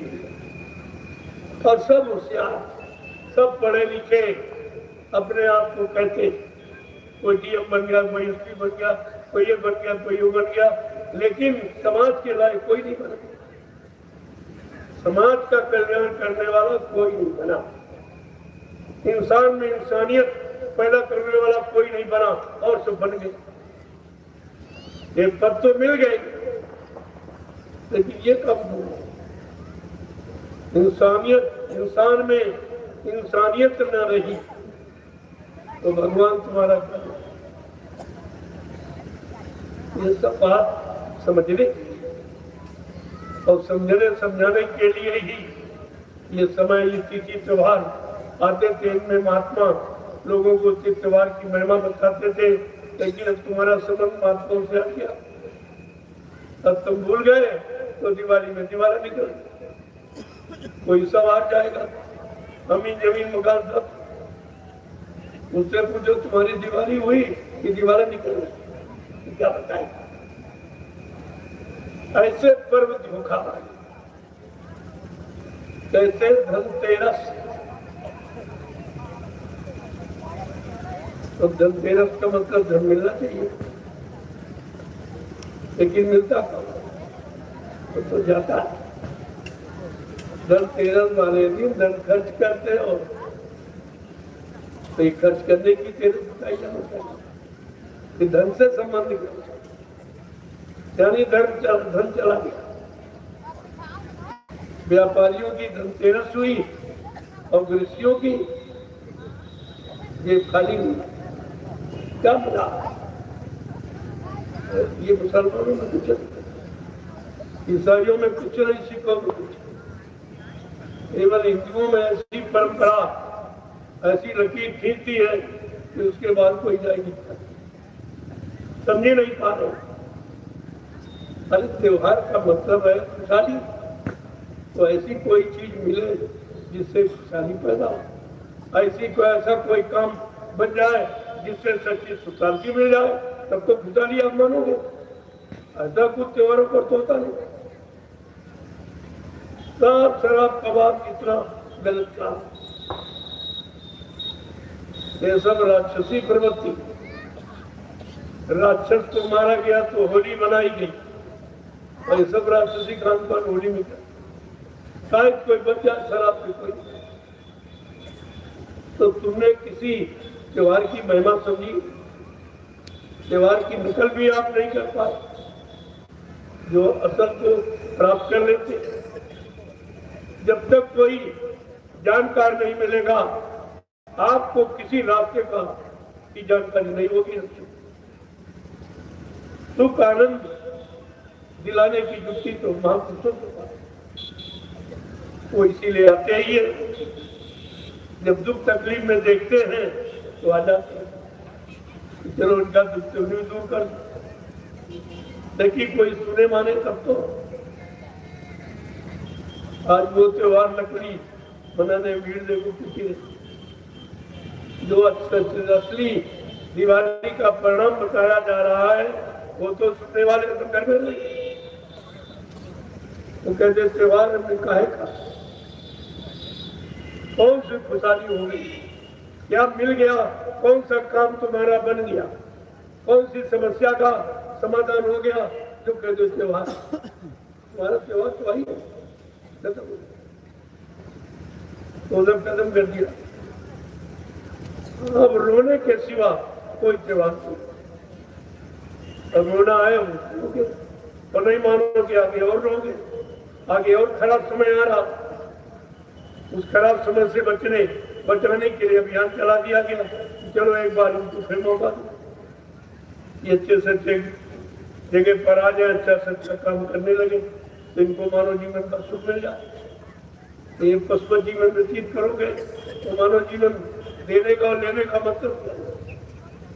परमात्मा कह रहा मैंने अपने को पाने के लिए दिया। कितने लोगों ने समझा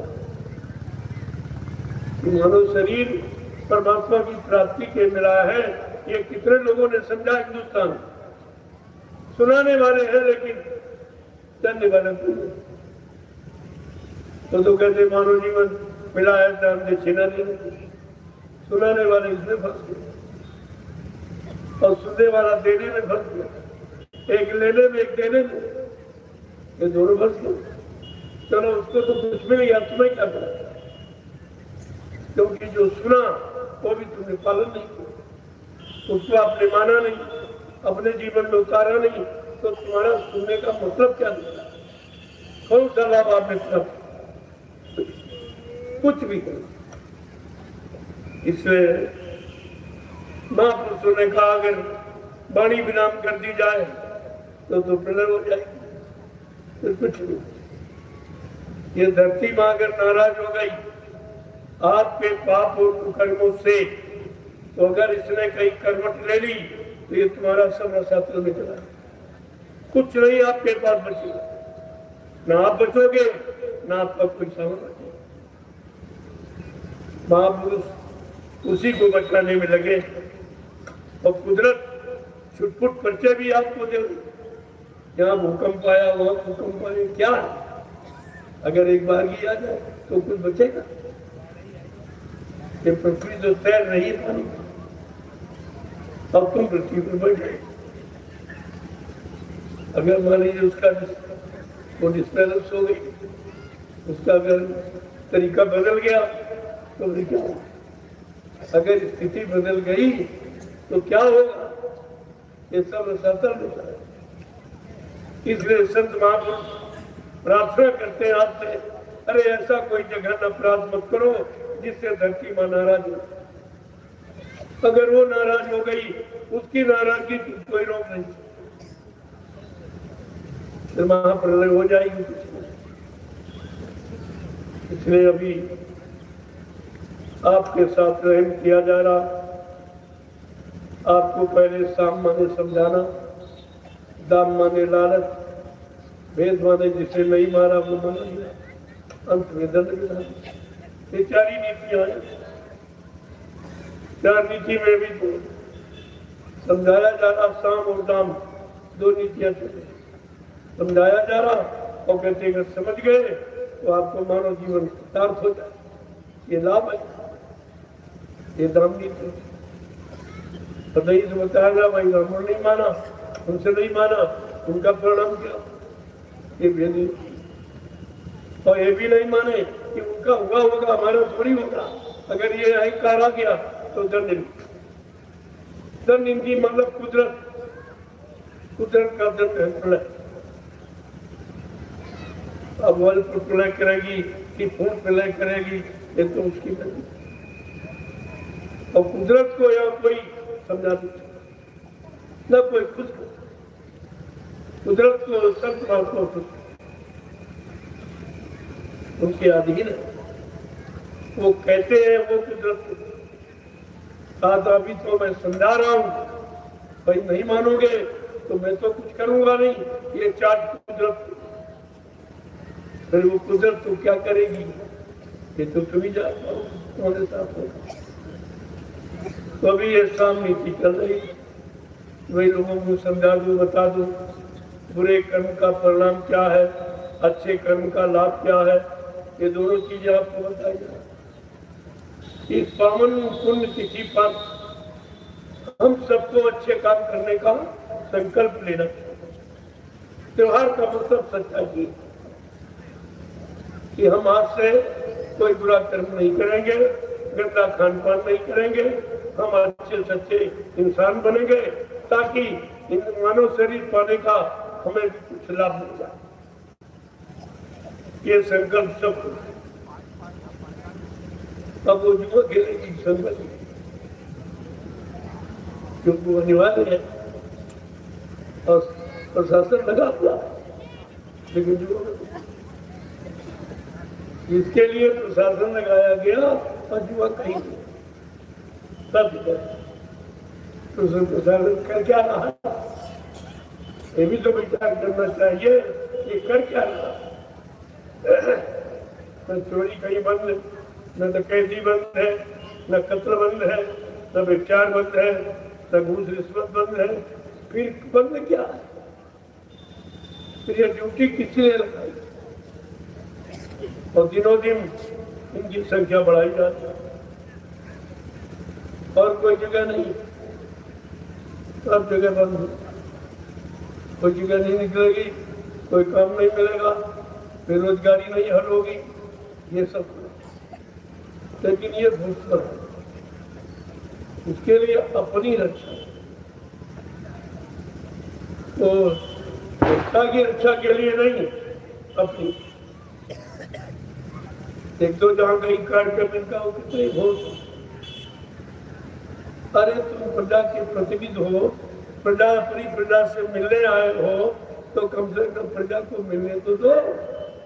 लेकिन नहीं, कोई पास नहीं जा सकता।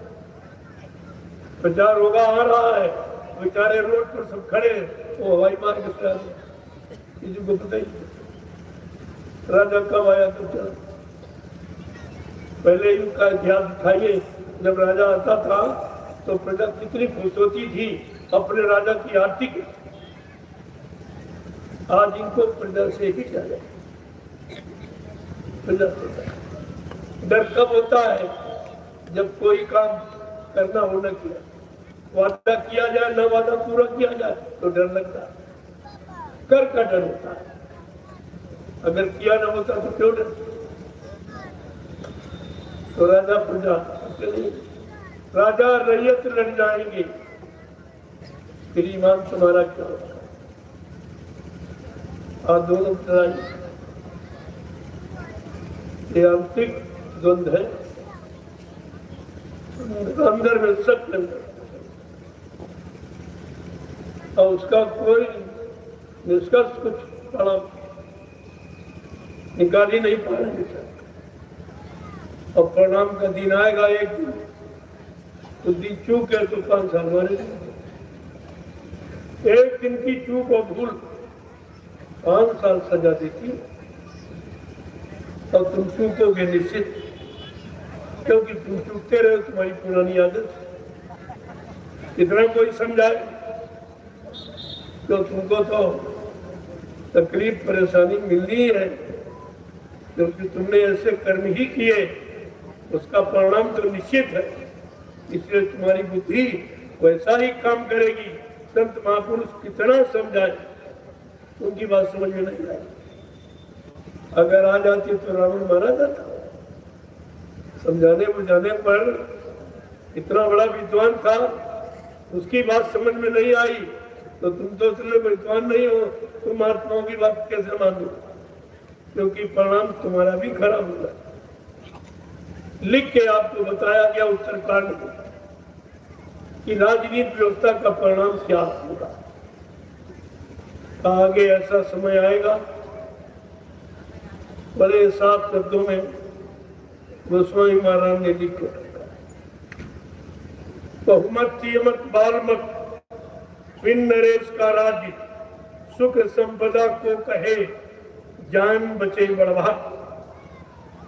कितना परिणाम साफ कि भारत में आगे लोगों को बहुमत मिला है, आज भी बहुमत मिला। आप भारत में तियमत यानी स्त्री का राज्य होगा, वो भी आपने, वो भी हुआ। उनकी बारी देखो, झूठ नहीं। बालमत फिर एक लड़के का राज्य होगा, वो भी आपने देखा, वो भी। और फिर कहते बिन नरेश का राज, कोई राजा नहीं, आज कोई राजा नहीं, क्योंकि राजा ने अपने पास कोई विभाग नहीं, कोई जिम्मेदारी नहीं है, कोई जिम्मेवारी ली ही नहीं। सारे विभागों को प्राइवेट, कोई विभाग नहीं, इसीलिए वैकेंसी कहीं कोई जगह नहीं खाली, और वैसे सब खाली, क्योंकि काम कुछ हुआ ही नहीं, सब काम बिगड़ा पड़ा है, कोई काम सुचारू रूप से नहीं चल रहा, और कहते जगह ही नहीं। बिन नरेश का राज, ऐसे राजा के राज्य में सुख संपदा को कहे जान बचे बढ़ाक। ऐ भारत की जनता, सुख समृद्धि की बात छोड़ दो, तुम अपनी अपनी जान बचा लो, तुम्हारे लिए यही है। यह संतों की वाणी, मैं नहीं कह रहा हूं। संत गोस्वामी जी महाराज रामचरितमानस के उत्तरकांड में का राजनीति कौन चलाएगा, राजनीति बिन धन धर्मा, प्रभु समर्पे बिन सत्कर्मा। राजनीति बिना धार्मिक, बिना चरित्रवान, बिना शाकाहारी सदाचारी ब्रह्मचारी के बिना चलाई नहीं जा सकती।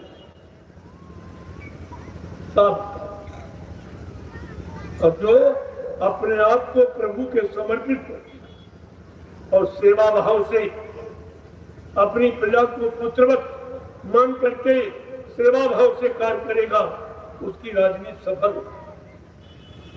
देखा क्या ये पढ़ते नहीं? ये तो सब श्री राम के पुजारी है। जय श्री राम बोलने वाले और श्री राम के मानस की कोई बात नहीं मानते। कोई समझते नहीं क्या लिखा और क्यों लिखा गया और किसके लिए लिखा गया। प्रेमियों और महापुरुषों ने किसी पक्ष को छोड़ा नहीं है, सब पर उन्होंने प्रकाश डाला। तो ये भारत देश धार्मिक देश, ये मजहबी मुल्क है। यहाँ पर जब अत्याचार, अनाचार, पापाचार, भ्रष्टाचार, मांसाहार ये जब तक बढ़ा, तब परमात्मा खुदा की तरफ से कोई न कोई शक्ति जरूर है। जब किसी काम नहीं किया, ये तो भूमि मुनियों महात्माओं की उन्हें महामत किया, बना दिया था। और जिसने कहा नहीं नहीं हम शक्तिमान है, हमारे सिवा कुछ नहीं, हमारा उसी का इतिहास बन गया। इनको मारा जा नहीं सिखाते इतिहास, भाई क्यों मारा गया, किस कारण मारा गया, कैसे कैसे काम किए, किसको नहीं माना, इसलिए तो मारा गया। और आज अगर देखो तो उससे ज्यादा खराब। तो इनके लिए क्या कोई नया कदम नहीं, उनका भी परिणाम वही मिला। तो इस पर विचार करना। अगर नहीं विचार करोगे तो स्थिति परिस्थिति और खराब हो, ऐसी विषम परिस्थिति आ जाएगी कि आपको जीना मुश्किल। वो तो पहले लिख दिया गया और कहा जो नहीं मानेंगे वो कि सुन खगपति इस समुझ प्रसंगा, और बुध नहीं करई अधम कर संगा। कितना साफ। बुद्धिमान पुरुष कभी अधर्मियों का साथ नहीं देते, और आप मुनि का साथ देते। कौन रामायण को मानता है? ये दिन मान लोगे तुम्हारा जीवन जो तुम्हारा जीवन ही करता है, सारे दुख तकलीफों से बच, क्योंकि उसमें बिल्कुल ठोस अनुभव। अब आगे धीरे धीरे नहीं मानोगे तो सब खरे शराब समय। खार शराब समय का मतलब हमारे कर्मों का परिणाम। उसको समय कह लो है आपका किया हुआ, और जो तुम खराब कर रहे थे उसको बताने वाले भी आए और अच्छा बताया और बुरा सब, और परिणाम दोनों का बताया, फिर भी आपने नहीं माना तो सजा। ऐसा नहीं है। आपके बच्चे ने बताने का दर्द महापुरुषों को है। वो जानते हैं कि मानव शरीर बड़े भाग से ऐसे नहीं मिलता।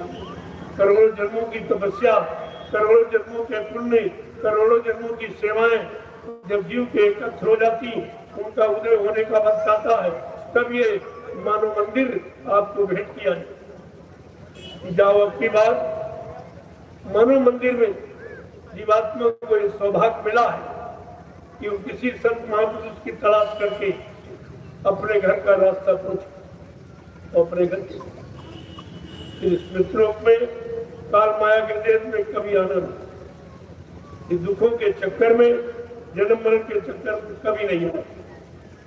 कितना अच्छा मौका आपको मिला, लेकिन बात मान लो तब तो, जब अच्छी बात मानोगे तब अच्छा परिणाम होगा, और बुरी बातें मानोगे परिणाम बुरा होगा। तो सीधा इसमें से किसी को क्या कहने। तो प्रेमियों ये समय आवाज थोड़ा पहले आपको छोड़ेंगे जो आप पुरानी रूढ़वादी व्यवस्था में जाएंगे या चिराग जलाना है तो अंदर जलाओगे कि बाहर, कहाँ जलाओगे? जहाँ बुझा पड़ा जन्मों से कितने जन्म निकल गए, बुझा पड़ा चिराग, उसकी फिक्र किसी की है जो जलाओगे तेरा आवाज नहीं बुझ जाए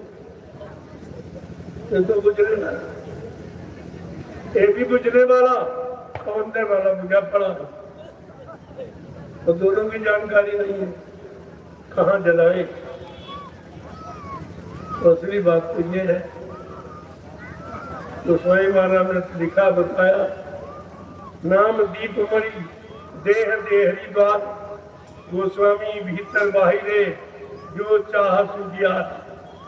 कहा भीतर बाहर अगर दोनों तरफ उजाला चाहते हो तो नाम मणि, नाम जो संत महात्मा देते हैं उसमें मणियों जैसा उजाला, उसको देहरी यानी मत, मकान की देहरी मत होती, ऐसे ये मनुष्य रूपी मंदिर की ये मध्य देहरी, जहाँ चंदन लगाते हो महिलाएं मेहंदी लगाते, ये संकेत इशारा है, ये है दरवाजा, ये देरी है।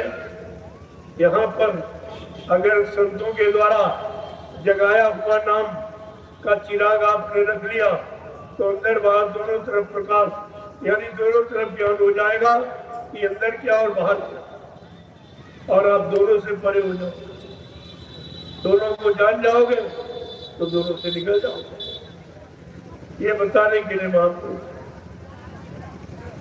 तो इसलिए आज मैं पहले छोड़ा हूँ भाई, वो भी कर लो, नहीं तुम सच्चाई को तो समझोगे नहीं।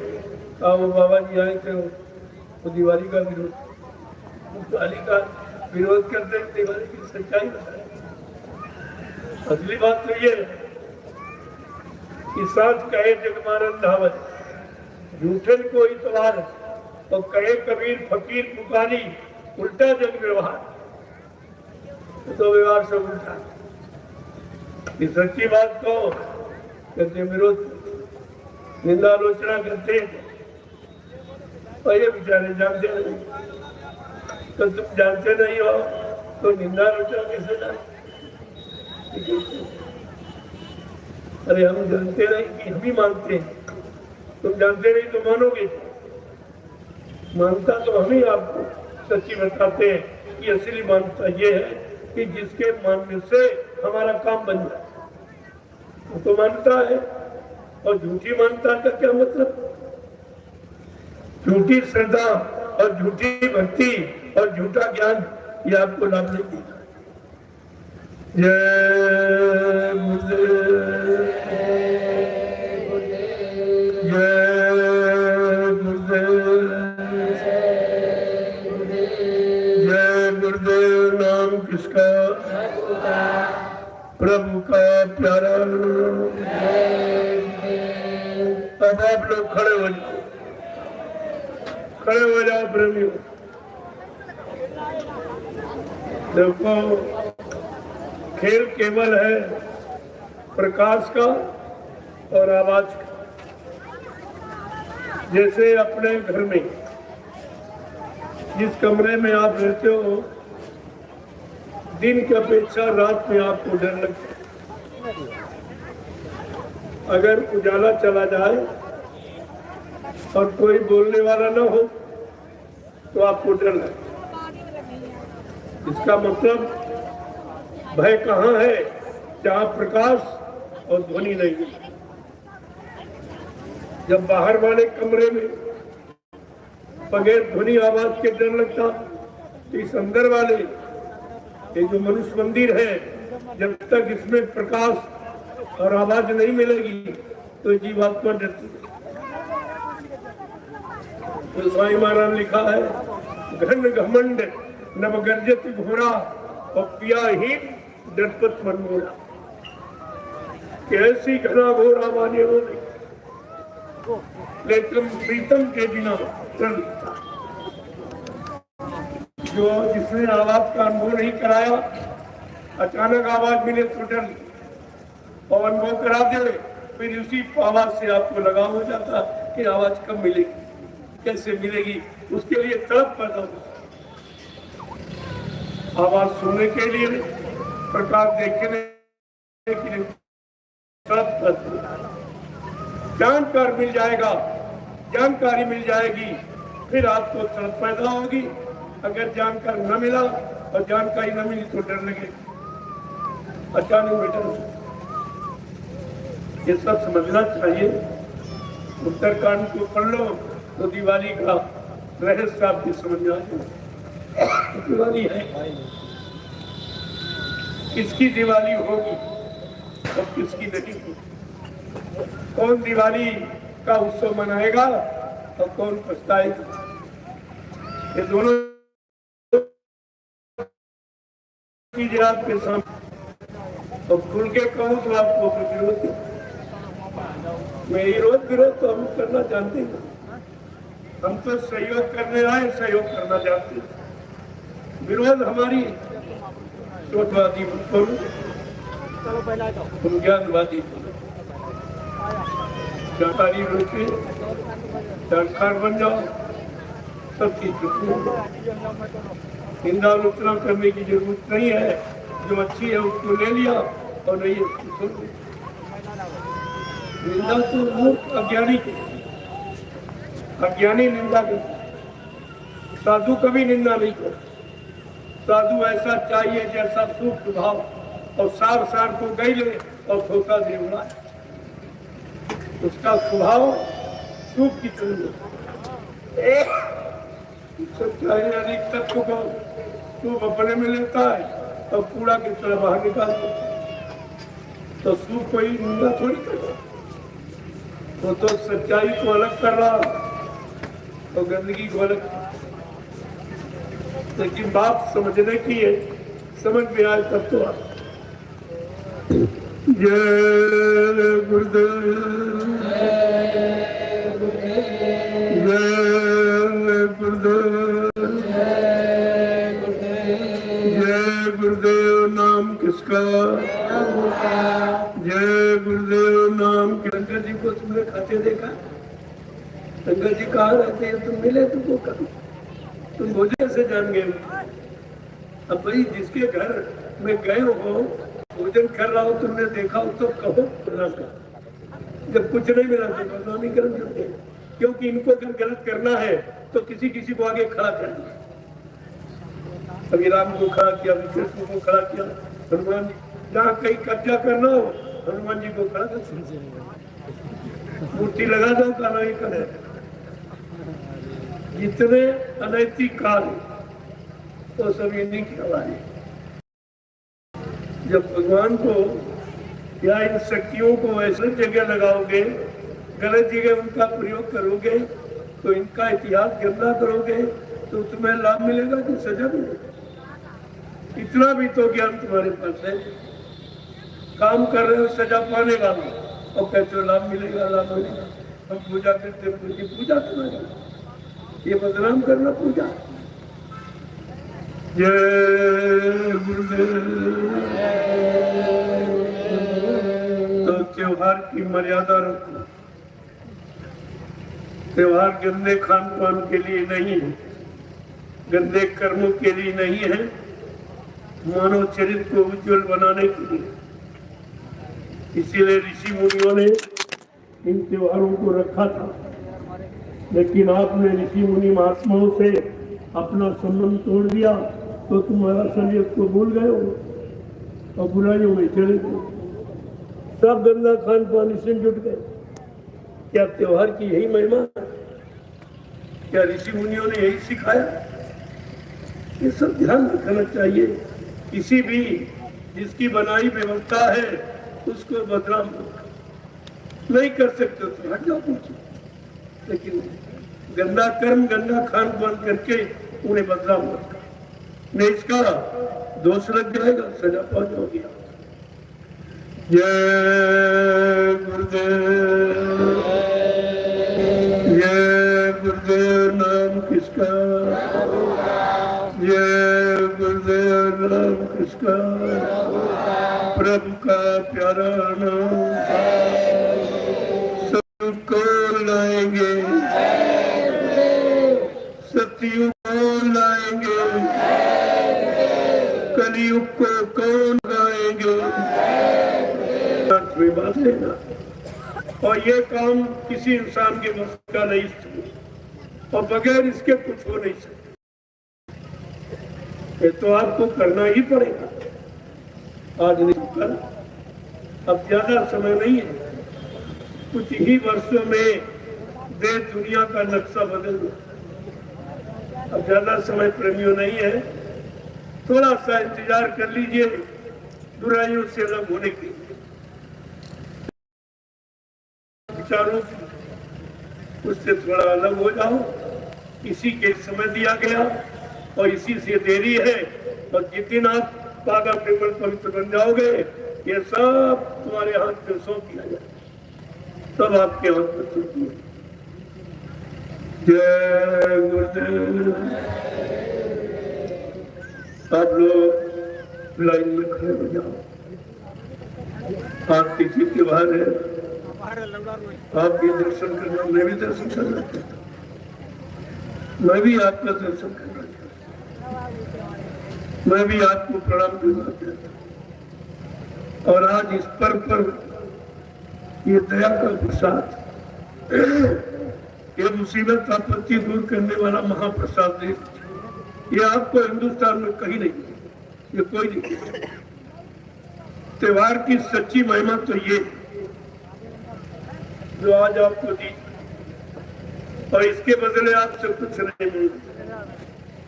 ये भीख मांगने वाला दरबार नहीं है, ये तो सबको देने वाला दरबार में सच्चे सदगुरु के दुख दर्द मिटाए जाते हैं। दुनिया के सताए लोग जहाँ सीने से लगाए, तो ऐसा दरबार है, आप उसका लाभ ले लीजिए। आज पर्व है, ये महाप्रसाद दया का लेके जाओ, और तब तक जैसे की परिक्रमा कर लो। आज भीड़ कम है, आपको बढ़िया अवसर मिल गया, भीड़ भाड़ कम हो गई, जाओ परिक्रमा करो।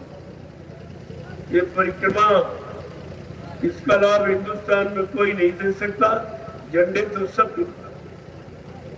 सबके बाद झंडे, हर पार्टी का झंडा, हर धार्मिक मिशन का झंडा, लेकिन ये तो विश्व का, ये विश्व को राहत देने वाला, क्योंकि ये किसी पार्टी का, किसी इंसान का नहीं, ये प्रभु का झंडा। तो प्रभु को प्रणाम करो, प्रभु को प्रणाम करो, परिक्रमा करो, अपनी गलतियों की माफी। आज त्योहार है, मानिए कि हमारी दिवाली सार्थक हो जाए, हमको हर तरफ से दिवाली माने खुशहाली मिले। तो ये झंडे की परिक्रमा कर लीजिए। कितना सरल उपाय है, जिसमें कुछ खर्च भी नहीं करना, कितना बड़ा लाभ है। देखिए, तो पहले आप परिक्रमा, और ये तब तक कुछ लोग दर्शन दे रहे हैं, मैं भी दर्शन कर लूंगा। मेरी भी इच्छा है कि आप सबका दर्शन करें। जय गुरुदेव।